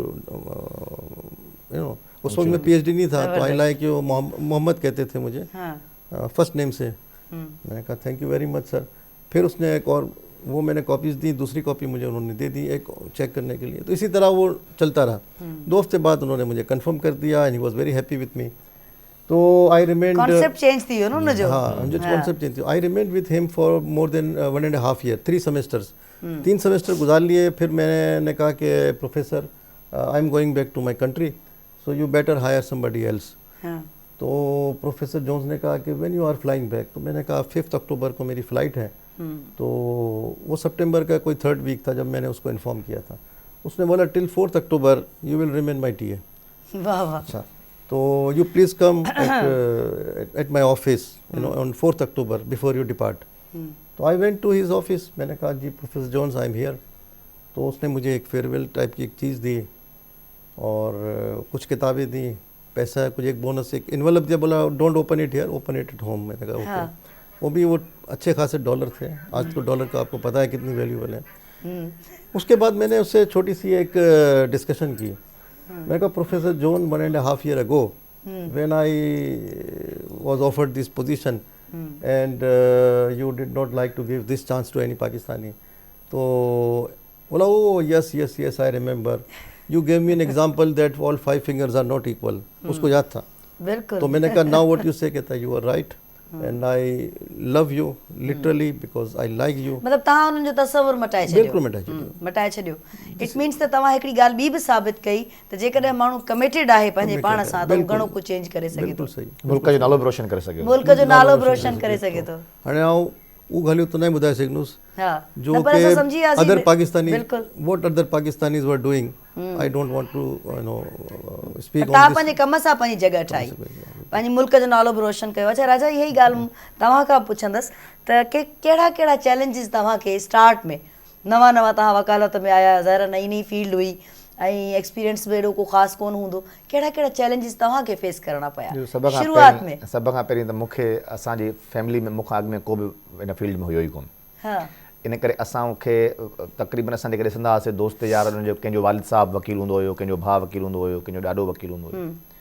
सो हिते हिकिड़ो हाई कोर्ट में ग्रुप हुयो जंहिंखे चवंदा शहज़ादा ग्रुप, यानी उन्हनि जा या त वालिदेन जज हुया या उन्हनि जो माना फैमिली मतिलबु अॻु में कोई न कोई हूंदो हुयो वॾो नालो। उन खां पोइ जॾहिं उहे ईंदा त उन्हनि खे हिकिड़ी पंहिंजो पेम्पर कयो वेंदो ऐं शहज़ादा ग्रुप हुयो ऐं उते वॾा बार पॉलिटिक्स में उन्हनि जो शहज़ादा ग्रुप अञा ताईं आहे उहो शहज़ादा ग्रुप। छो उहे उन्हनि जा अॻु में ई खां ई वेठल हूंदा आहिनि। असां ताईं जेका ॻाल्हि शुरू ते हलो ई न, हिकु तरफ़ शहज़ादा ग्रुप हुयो, हिकु तरफ़ असांजो फ़क़ीर ग्रुप हुयो। ऐं मुंहिंजो जेको लॉ जी फील्ड में वञणु थियो, ॾिसो मां बि बुनियादी तौर ते हिन सोसाइटी जो हिसो हुयुसि। मूंखे बि इहो अथव या डॉक्टर इंजीनियर थियणो आहे, उते मार्क्स एतिरियूं सुठियूं कोन आयूं त पोइ हा ठीकु हाणे सीसस कंदासीं। पर उन विच में मुल्क में छो जो मार्शल लॉ लॻी वई ऐं मुंहिंजे वालिद साहब खे जेल में वियो त मां उनजे हवाले सां, उनजी ज़मानतुनि जे हवाले सां, केसनि जे हवाले सां कोर्ट में वञिणो पियो। पोइ कोर्टुनि में मूंखे इन प्रोफेशन पाण अट्रैक्ट कयो। मां पाण डिसाइड कयो त हाणे मूंखे CSS न करणी आहे, मूंखे लॉ करिणो आहे। छो जो उन वक़्तु आउं BA में पढ़ंदो हुयुसि, उनखां पोइ मां चयुमि त हाणे जीअं ई मुंहिंजी BA कंप्लीट थींदी मूंखे लॉ करिणो आहे। मां पंहिंजी विल सां मां पाण वञी पोइ ऐं पोइ मां एज़ अ प्रोफेशन उनखे वरितो, सीरियस थी करे आउं हुन फील्ड में वियुसि ऐं स्टूडेंट जॾहिं हुयासीं SM लॉ कॉलेज में बि त बि मां तमामु घणो हिकु त जीअं साईं चयो त असां हमेशह फर्स्ट बेंच मतिलबु फ्रंट लाइनर हूंदा हुआसीं, अॻियां वेहंदा हुआसीं ऐं डिबेट कॉम्पिटिशन में एक्स्ट्रा करिकुलर एक्टिविटीज़ में तमामु घणो हिसो वठंदा हुआसीं। मूट सिस्टम हूंदो हुयो, सुठा प्रोफेसर असांखे पढ़ाइण ईंदा हुया, उस्तादनि जी तमामु घणी इज़त कंदा हुआसीं। इन करे हमेशह जॾहिं बि मुंहिंजे वालिद साहिबु उन ज़माने में ARD सिंध जा सदर हुया ऐं ख़ुर्शीद हाशमी साहिबु असांजा प्रिंसिपल हुया, उन वक़्तु डिप्टी अटॉर्नी जनरल बि हुया, ऐं मुंहिंजे वालिद साहिब खे चवंदा हुआ त बाबा जो नालो बि खणंदा हलो, एॾी वॾी शख़्सियत आहिनि। सो बाबा मुंहिंजो ज़ैन अंसारी। सो जॾहिं बाबा साईं जन ईंदा हुया कॉलेज में त पोइ प्रिंसिपल मूंखे अॻु में चवंदो जॾहिं आप आपके वालिद साहब आए तो मेरे से ज़रूर मिलवाइएगा। पोइ जॾहिं बाबा सां मिल रहियो मान त बाबा खे चवंदा त यार हीअ त एॾो ब्राइट स्टूडेंट आहे, असां तव्हांखे हमेशह चाहींदासीं तव्हां हिनखे ही LLB कंप्लीट करे त पोइ हिनखे ॿाहिरि ज़रूरु मोकिलिजो पढ़ण जे लाइ। उनखां पोइ मौक़ो मिलियो, वरी ॿाहिरि वियासीं, हुते पढ़ियोसीं। बुनियादी शइ ते मां सम्झां थो त असां वटि जेको ओवरऑल स्ट्रक्चर आहे उन में इन शइ जी अशद ज़रूरत आहे त तव्हां फील्ड में अचो था त पोइ तव्हांखे सीरियस थी अचिणो आहे। सीरियसनेस खां अलावा जेकॾहिं तव्हांखे ईअं पार्ट टाइम त पोइ इन खां अच्छा ठीकु आहे, हिकिड़ो माना पुलिस जी नौकिरी हूंदी आहे या सहाफ़ी जो कमु आहे जेको, या लॉयर आहे, इन्हनि जी ज़िंदगियुनि खे थ्रेट्स बि हूंदा आहिनि, बिल्कुलु हूंदा आहिनि, तमामु घणा।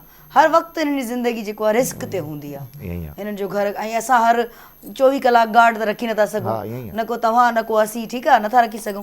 उन्हनि शयुनि खे बि मुंहुं ॾियणो पियो। लाज़मी ॻाल्हि आहे। ॾिस असां वटि हिकु त फैमिली बैकग्राउंड थोरो पॉलिटिकल, वरी जॾहिं असां वकालत में आयासीं त तव्हांखे अॻु में ॿुधायमि त अहिड़ी को बैकग्राउंड वकालत जो हुयो कोन, इन करे शुरू में तमामु घणी मुश्किलातूं आयूं, पर असां छो जो दोस्त तमामु घणा हुया जेके अॻु में ई खां हिन फील्ड में हुया, उन्हनि तमामु सुठी हेल्प कई मुंहिंजी।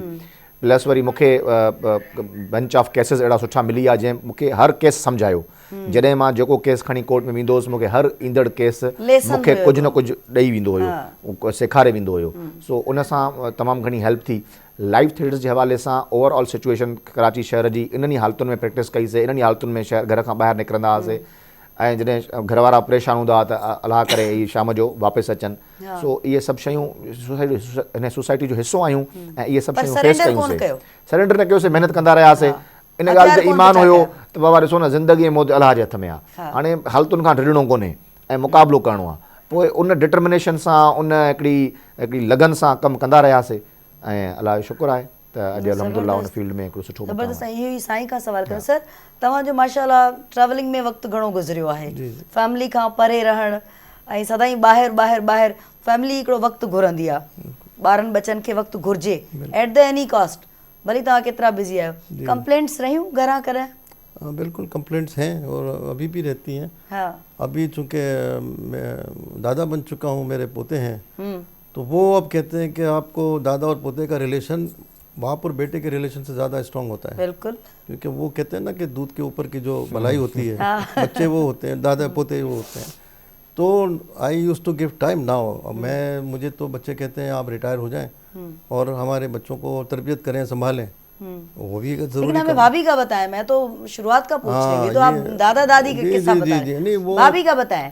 हाँ बिल्कुल बताता हूँ। बहुत सारे शुरू में जो ट्रेवल किए थे, ख़ासतौर पे जब गवर्नमेंट जॉब में था, तो हर साल कोई ना कोई एक ट्रेनिंग होती थी बाहर, तो उस वक्त तो it was difficult to carry the wife, because उस वक्त तो सैलरी भी इतनी गवर्नमेंट जॉब में नहीं होती, आपको पता है।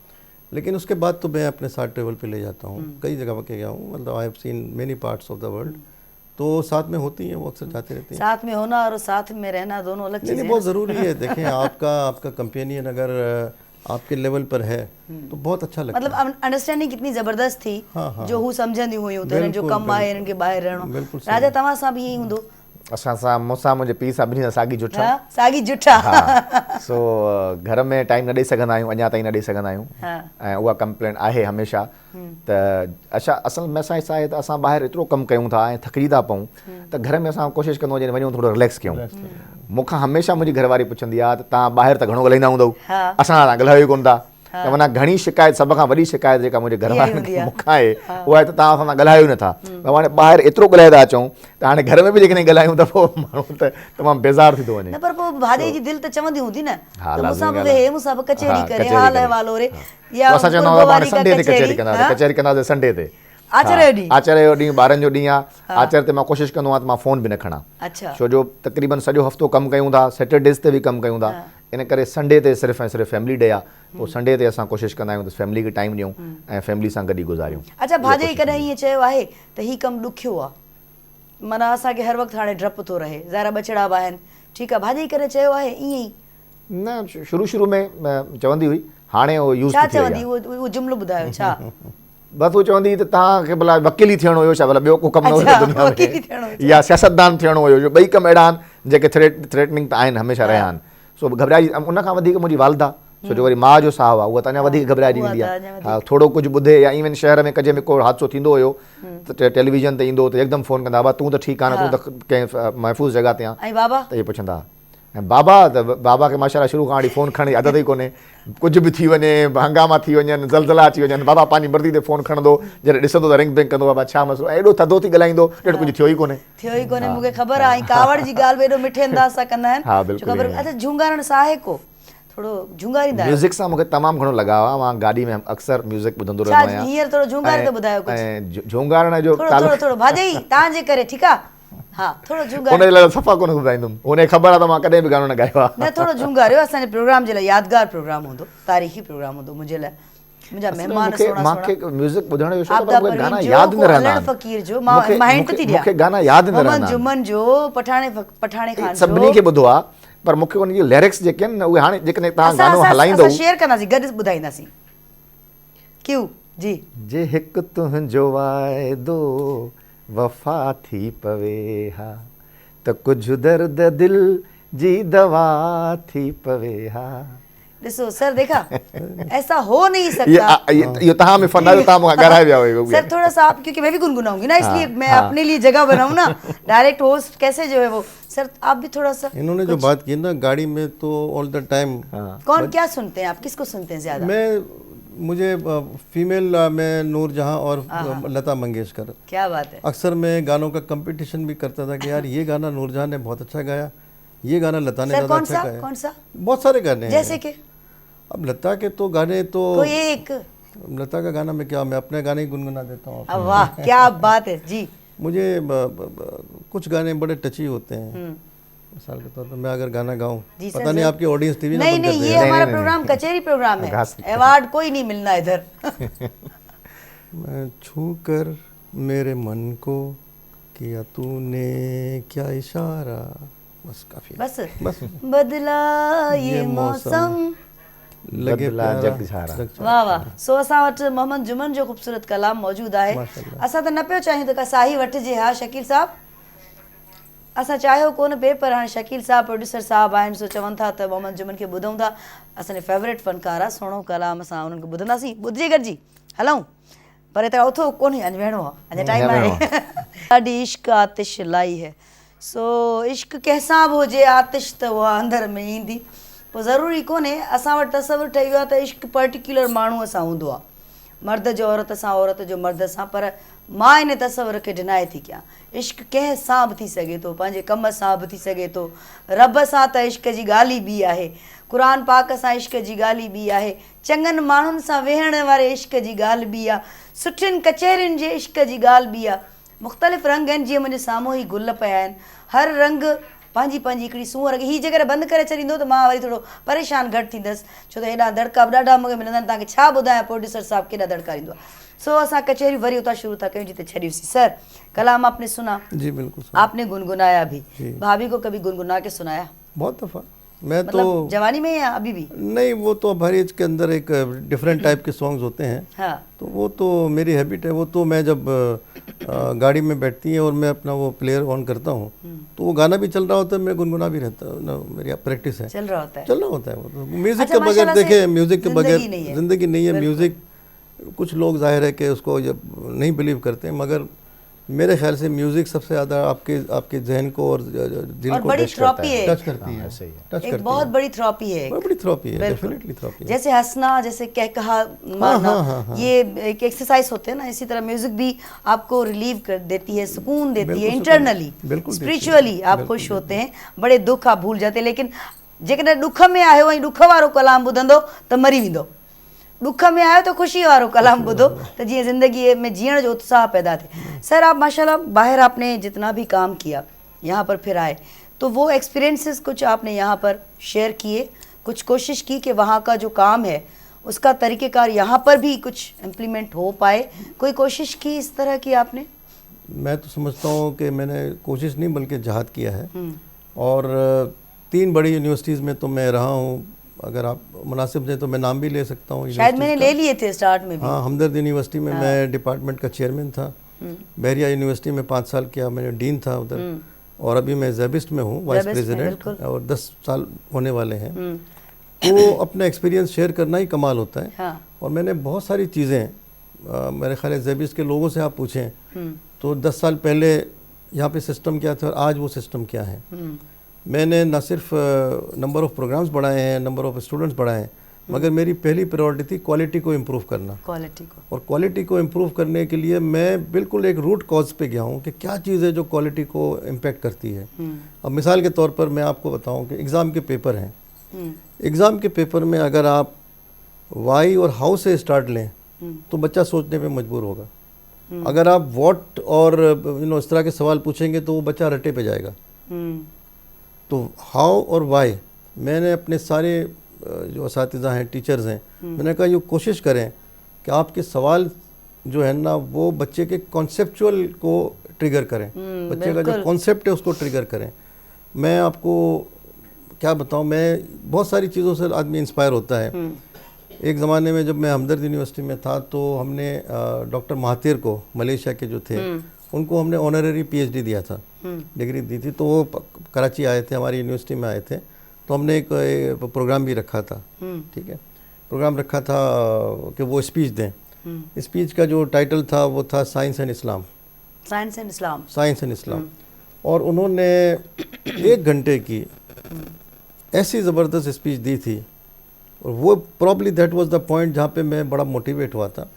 और फिर उसके बाद मैंने किताबें भी 2-3 लिखी हैं।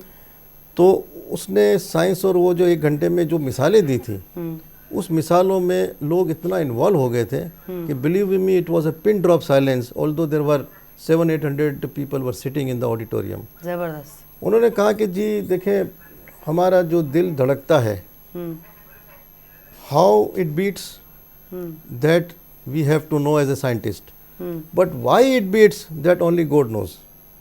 So there is no conflict between Islam and science, क्योंकि many people think कि साइंस और इस्लाम में कुछ प्रॉब्लम है, एक दूसरे को बिलीव नहीं करते, ऐसा नहीं है। इसने कोई 15 मिसालें दी या 20 मिसालें दी थी, इसमें इसने बाकायदा बताया कि साइंस इधर है, इस्लाम इधर है। अब मैंने आपको दलाइल के साथ, दलाइल के साथ हाउ इट बीट्स हमें पता होना चाहिए कि कैसे ये धड़कता है दिल, मगर वाई इट बीट्स वो सिर्फ खुदा को पता है। बिल्कुल। तो इसी तरह से मैंने भी यहाँ पर उस चीज़ों से इंस्पायर होके मैंने अपने क्यूईसी डिपार्टमेंट को कहा है कि जो भी एग्ज़ाम के पेपर हों उसकी आप स्क्रूटनी करें, और जो पेपर जिसके अंदर बच्चे की कॉन्सेप्ट को हम पूछ रहे हैं वो आप उसको प्रेफर करें, बाकी पेपर्स को आप मॉडरेट करें। किताब आप कितनी किताबें मार्केट में हैं आपकी रिसर्च के हवाले से? देखिए, मैं तो एक किताब तो क्योंकि इस किताब के हवाले से हम ज़रूर बताते चलें, जो ये मैंने सिंधी में बुधायो, गलती जी सुञाणा पे डिजिटल सर्किट ॼाण ते लिखियल जो किताब आहे, ये मैंने 2006 में लिखी थी या 2007 में, fault diagnosis and testing of digital circuits. ये हायर एजुकेशन कमीशन ने इसको पब्लिश की थी, और मैं बड़ा मतलब मोटिवेट हुआ था उस किताब को लिखने के बाद, क्योंकि उसके बाद एक मेरी कुछ थोड़ी सी ज़्यादा वहाँ पे लोग जानने लगे पाकिस्तान में, एकेडमिक सर्कल में। और इस किताब की मैं तकरीबन पाकिस्तान की जितनी लाइब्रेरीज़ हैं उसमें एक कॉपी है उनके पास। मैंने नहीं भिजवाई, HEC वालों ने खुद भिजवाई थी, मगर उस किताब को अभी MS लेवल पर कंप्यूटर इंजीनियरिंग में एज ए रेफरेंस बुक रखा गया, अभी तक है वो। तो ये एक मेरे लिए ऑनर है। नहीं, अच्छी बात है। अच्छा, HEC के आप मेंबर भी हैं ना? मैं HEC का भी हूँ, मेंबर भी हैं। अच्छा, यूनिवर्सिटीज़ भी बन जाती हैं, 2-3 यूनिवर्सिटीज़ माशाल्लाह से वो उनके रिकॉग्नाइज हो जाती हैं, लेकिन उसके बाद उनके जो स्टूडेंट्स होते हैं जी, उनको फिर वो वैल्यू नहीं मिलती, मतलब जो डिग्री वेरिफिकेशन का जो इशू होता है उनका, इसके पीछे क्या है, समझाएं ज़रा। देखें, अगेन फिर थोड़ा सा बैकग्राउंड में जाना पड़ेगा। जितनी भी हमारी रेगुलेटरी बॉडीज़ हैं, अब मैं आपको 6 रेगुलेटरी बॉडीज़ गिनवाता हूँ कि साल में हर दफ़ा उनको मैं फेस करता हूँ। HEC is one of them. फिर HEC सिंध लेवल पे भी एक HEC है, वो भी विज़िट करते हैं। फिर है पाकिस्तान इंजीनियरिंग काउंसिल, हमारा एक इंजीनियरिंग का प्रोग्राम है, उसको विज़िट करने आते हैं। फिर है NCESC एनसेक कहते हैं, नेशनल कंप्यूटिंग काउंसिल, वो हमारे कंप्यूटर साइंस के प्रोग्राम को विज़िट करने आते हैं। फिर है NBAC जो बिज़नेस काउंसिल है, हमारे BBA MBA के प्रोग्राम को विज़िट करने आते हैं। तो इस तरह से 6-7 रेगुलेटरी बॉडीज़ हैं। अब इन सारी बॉडीज़ में जो चीज़ जो मुश्तरक है, जो कि मैं समझता हूँ नहीं होनी चाहिए, वो ये है कि ये लाइन ड्रॉ कर देते हैं यूनिवर्सिटी के लिए, लाइन ड्रॉ कर देते हैं कि बस आप ये कर सकते हैं और ये नहीं कर सकते। ऐसा नहीं होना चाहिए, क्योंकि हर यूनिवर्सिटी जो जिसको कि चार्टर्ड मिला हुआ है रेस्पेक्टिव असेंबली से, जैसे जेबिस का चार्टर है सिंध असेंबली का, तो उस चार्टर में चार्टर हमें एम्पावर करता है यूनिवर्सिटी को कि आप क्या प्रोग्राम ऑफर करें और किस तरह से करें, सारा इसमें लिखा होता है। बिल्कुल। जब रेगुलेटरी बॉडीज आती हैं और वो उन प्रोग्राम को चेंजेस करवाती हैं या बहुत कुछ कहती हैं ये नहीं चल सकता, तो वो कॉन्फ्लिक्ट होता है। और मेरे ख्याल से रेगुलेटरी बॉडी का काम रेगुलेट करना नहीं होता, बल्कि फैसिलिटेट करना होता है। फैसिलिटेट करना, इनके लेकिन ऐसा होता नहीं है। ऐसा होता नहीं है, बल्कि वो मैं क्या बोलूँ, थानेदार बन जाते हैं या SHO टाइप के कि बस आप यही करना है। लेकिन लॉस किनका होता है बाद में? लॉस स्टूडेंट्स का होता है, लॉस स्टूडेंट्स का होता है, माना भोगड़ों के पौंदवा, लॉस स्टूडेंट का होता है। ऐसी बाउंड्री के चले जाते हैं। अब इस लेवल पे जाने की ज़रूरत नहीं है। मैं आपको बोलूँ, अगर मैं इंग्लैंड में हूँ, क्या इंग्लैंड की कोई ऐसी बॉडी है जो ऑक्सफोर्ड वालों को या कैम्ब्रिज वालों को कहें कि आप ये कोर्स पढ़ाएं और ये कोर्स ना पढ़ाएं? नहीं कह सकती। उनके 1000 साल के सिस्टम बने हुए हैं। अब ऑक्सफोर्ड यूनिवर्सिटी 1000 साल पुरानी है। मैं तो अभी 2 साल पहले मैंने विजिट किया, तो मैं तो देख के हैरान हो गया। मैं तो समझता था कि कोई बहुत ज़बरदस्त किस्म का कैंपस होगा और पता नहीं क्या होगा। बिल्कुल सिंपल, बल्कि उन्होंने बिल्डिंग्स पे कलर भी नहीं कराया ताकि उसकी ओरिजिनलिटी कायम रहे। और 15-20 बिल्डिंग्स हैं और कई बिल्डिंगों के दरमियान रेस्टोरेंट्स भी हैं और शॉपिंग मॉल भी हैं, इस तरह के हैं। मगर उनका जो कॉन्सेप्ट है पढ़ाने का, वो ये है कि आपके बुनियादी जिस फील्ड में भी आप हैं, आपके कॉन्सेप्ट क्लियर होने चाहिए। और उसी चीज़ को मैंने अपनी बेसिक शे आहे भी है, तो ताने तसव्वुर जेको आहे वो क्लियर हुजे, ख्याल जेको भी है। मेरे अल्लाह का शुक्र है 5 अक्टूबर को जब टीचर्स डे होता है, तो मेरे मोबाइल की मेमोरी भर जाती है। इतने स्टूडेंट्स का मुझे मैसेज आते हैं, तो मुझे बड़ा एक खुशी होती है। मेरे कई स्टूडेंट बहुत अच्छी अच्छी जगहों पे बाहर बैठे हुए हैं, तो एक आदमी को इंस्पिरेशन होता है कि मेरी प्रोडक्ट ने कुछ किया। मेरा जो बुनियादी उसूल था पढ़ाने का, चाहे मैंने फर्स्ट ईयर को पढ़ाया या फाइनल ईयर को पढ़ाया, मैं हमेशा बेसिक कॉन्सेप्ट पे जोर देता हूँ। बेसिक कॉन्सेप्ट अगर आपके क्लियर होंगे ना, तो आप दुनिया की कोई भी तालीम ले सकते हैं, और फील्ड भी कोई भी हो, आप कोई भी फील्ड हो। अच्छा राजा, मूंखे इहो ॿुधाईंदा हलो त जीअं हर हंधि पॉलिसीज़ हूंदियूं आहिनि, तरीक़ीकार हूंदो आहे। जीअं मूंखे पुछण वारो प्रोड्यूसर आहे, मूंखे कन में ॻाल्हाइण वारो, ईअं वकीलनि जी बि ज़रूरु कमेटी हूंदी हिकिड़ी, त जेकॾहिं वकीलनि में पर्सनली के पंहिंजा के इशूज़ थियनि था, उन्हनि खे सॉल्व करण लाइ बि तव्हांजी का हूंदी आहे, का कमेटी ठहियल हूंदी आहे? हिकु त लाइसेंसिंग अथॉरिटी आहे असांजी, जंहिंखे असां सिंध बार काउंसिल चऊं था। हर प्रोविंस में पंहिंजी पंहिंजी बार काउंसिल आहे। अहिड़ी तरीक़े सां नेशनल लेवल ते पाकिस्तान बार काउंसिल हूंदी आहे, जेका सुप्रीम कोर्ट जे हवाले सां उन्हनि खे चयन करे सघे थी। ऐं पोइ वरी एसोसिएशन्स आहिनि वकीलनि जूं, जीअं हाई कोर्ट बार एसोसिएशन आहे, Sindh high court bar association आहे, वरी कराची बार एसोसिएशन आहे, मलीर बार एसोसिएशन आहे। सॼी सिंध में मुख़्तलिफ़ डिस्ट्रिक्ट्स में डिस्ट्रिक्ट बार एसोसिएशन आहिनि, तालका बार एसोसिएशन्स आहिनि।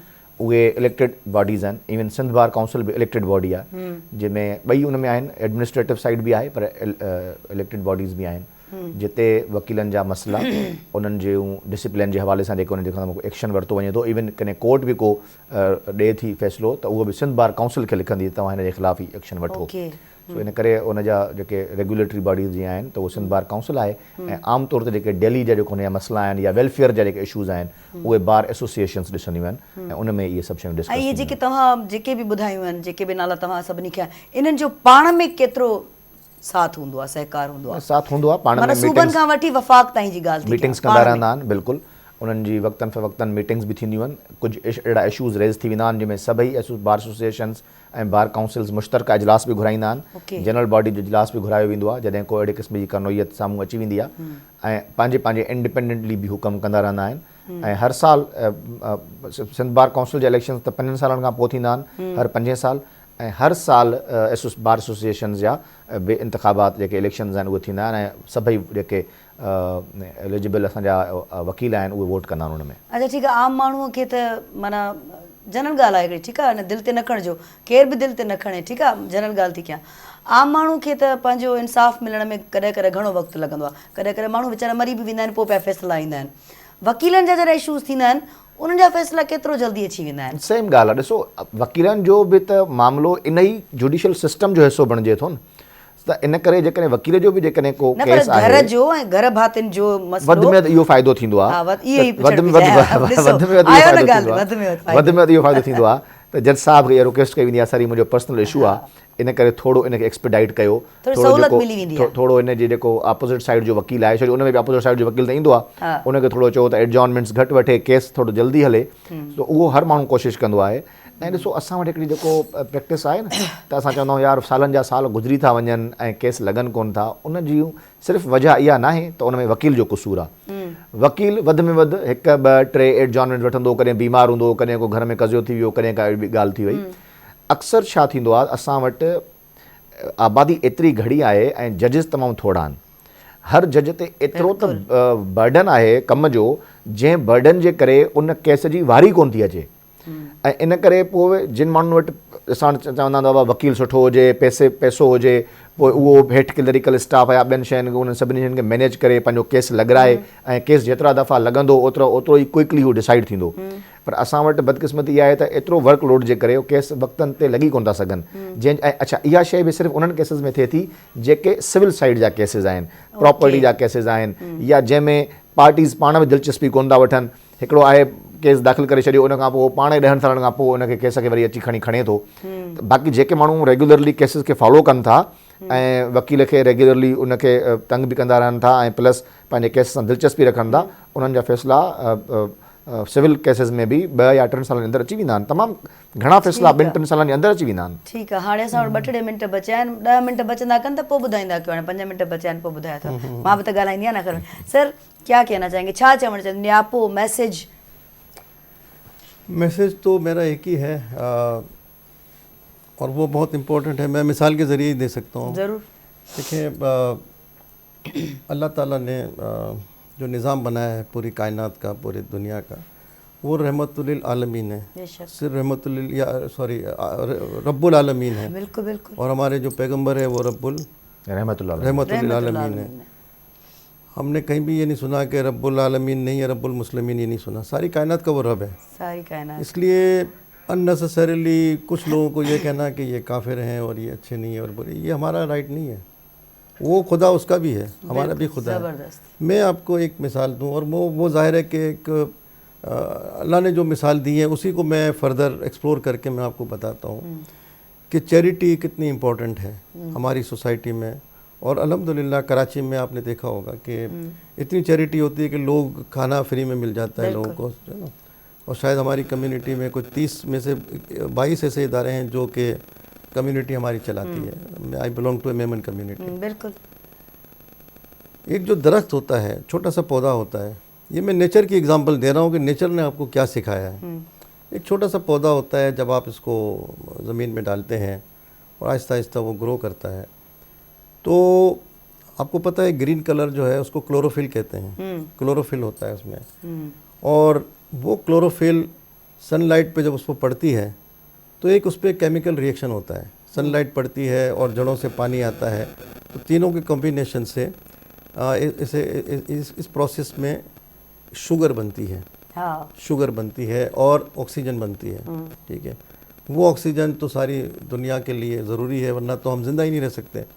मगर वो जो प्रोसेस होता है उसके नतीजे में जो शुगर या ग्लूकोज बनता है, ये पत्तियां बनाती हैं। लेकिन पत्तियां जो हैं वो फिर दरख्त की सारी जगहों पे वो शुगर को पहुंचाती हैं। बिल्कुल। ठीक है, इसलिए वो छोटा सा पौधा एक तनावर दरख्त बनता है। अगर पत्तियां खुद गर्ज होती हैं, वो कहती है शुगर तो मैं पैदा कर रही हूँ तो मैं क्यों दूँ। तो पत्तियां इतनी मोटी मोटी होती, लेकिन पत्तियां जो है वो दुबली पतली सी होती हैं, पतली पतली होती हैं, और वो अपनी शुगर जो भी है वो अपने रूट्स में पहुँचाती है, जिससे दरख्त कदावर बनता है। एक वक्त वो आता है कि शुगर इतनी सरप्लस हो जाती है, तो अल्लाह ताला का निज़ाम देखें कि उस सरप्लस शुगर को फ्रूट में तब्दील कर देता है। वाह। सारे फ्रूट जो हैं वो बनते ही बेसिकली उसका जो है वो ग्लूकोज होता है उसमें। और कुदरत कहती है कि जिसको खाना है इंसान उसको खाए, अपनी ज़िंदगी बनाए, अपनी सेहत बनाए, सब कुछ करे। अब इस मिसाल को थोड़ा सा आप रिसर्च करें तो इस मिसाल में ये है कि पत्तियां चूँकि शुगर डिपॉजिट नहीं करती, इस तरह से इंसान जो है वो बहुत ज़्यादा दौलत खुद इकट्ठी ना करें, ना बल्कि उसको डिस्ट्रीब्यूट करें। क्या मैसेज दिया है सर आपने, वाह। इसमें क्या जो है बात ना वो है कि आप जब तनावर कौम बनने आए, जबरदस्त सर। अब क्योंकि वक्त की मैं तो और सुनना चाह रही थी, काम की बात तो आपने सारी कर दी। राजा छा बस चओ क्योंकि वक्त बहुत कम आहे, घटि कम आहे, वक्त घटि आहे, इन करे जेका साईं ॻाल्हि कई उनखे मां मशहूरु फिलोसोफर आहे, ग्रीक फिलोसोफर आहे यूनामुना, उन जो हिकिड़ो कौल आहे, ज़िंदगी अहिड़ी तरह बसर कयो जो तव्हांजी मौत नाइंसाफ़ी बणिजी वञे। वाह वाह इहो ई पैगाम। वाह सर, आपका मैसेज तो मैं समझती हूँ कि खतरनाक था, अगर समझ में आए लोगों के तो आना चाहिए, अगर आए तो। और हमारी दुआ है क्या है। राजा ज़बरदस्त, थैंक यू तव्हां वक़्तु ॾिनो सर, थैंक यू तव्हां वक़्तु ॾिनो, महिरबानी। ऐं मां छा चवां, ॿिन्ही शख़्सियतुनि एॾी सुठियूं ॻाल्हियूं कयूं, पर मां चवंदसि त रब ते छॾे ॾियो, अलाह खे जेके सवाल करणा आहिनि उहे अलाह ते छॾे ॾियो।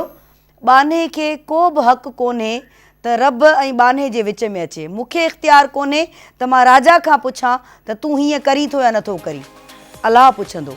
सो अलाह जा कम अलाह ते छॾे ॾियो, पंहिंजा कम सुठा कयो, पंहिंजो हिसो पॉज़िटिव विझो ऐं ज़िंदगीअ में कोशिशि कयो। जीअं साईं ॻाल्हि कई, हिकिड़ो घाटो वणु थियो जंहिंजी छांव में इंसानु निटण उस में वेहे ऐं दिलि मां दुआ निकिरे, उहा तव्हांखे लॻंदी, उहा तव्हांखे लॻंदी त जंहिं माण्हू बि वणु एॾो घाटो लॻायो आहे, अलाह साईं हुनखे ख़ुशि रखे।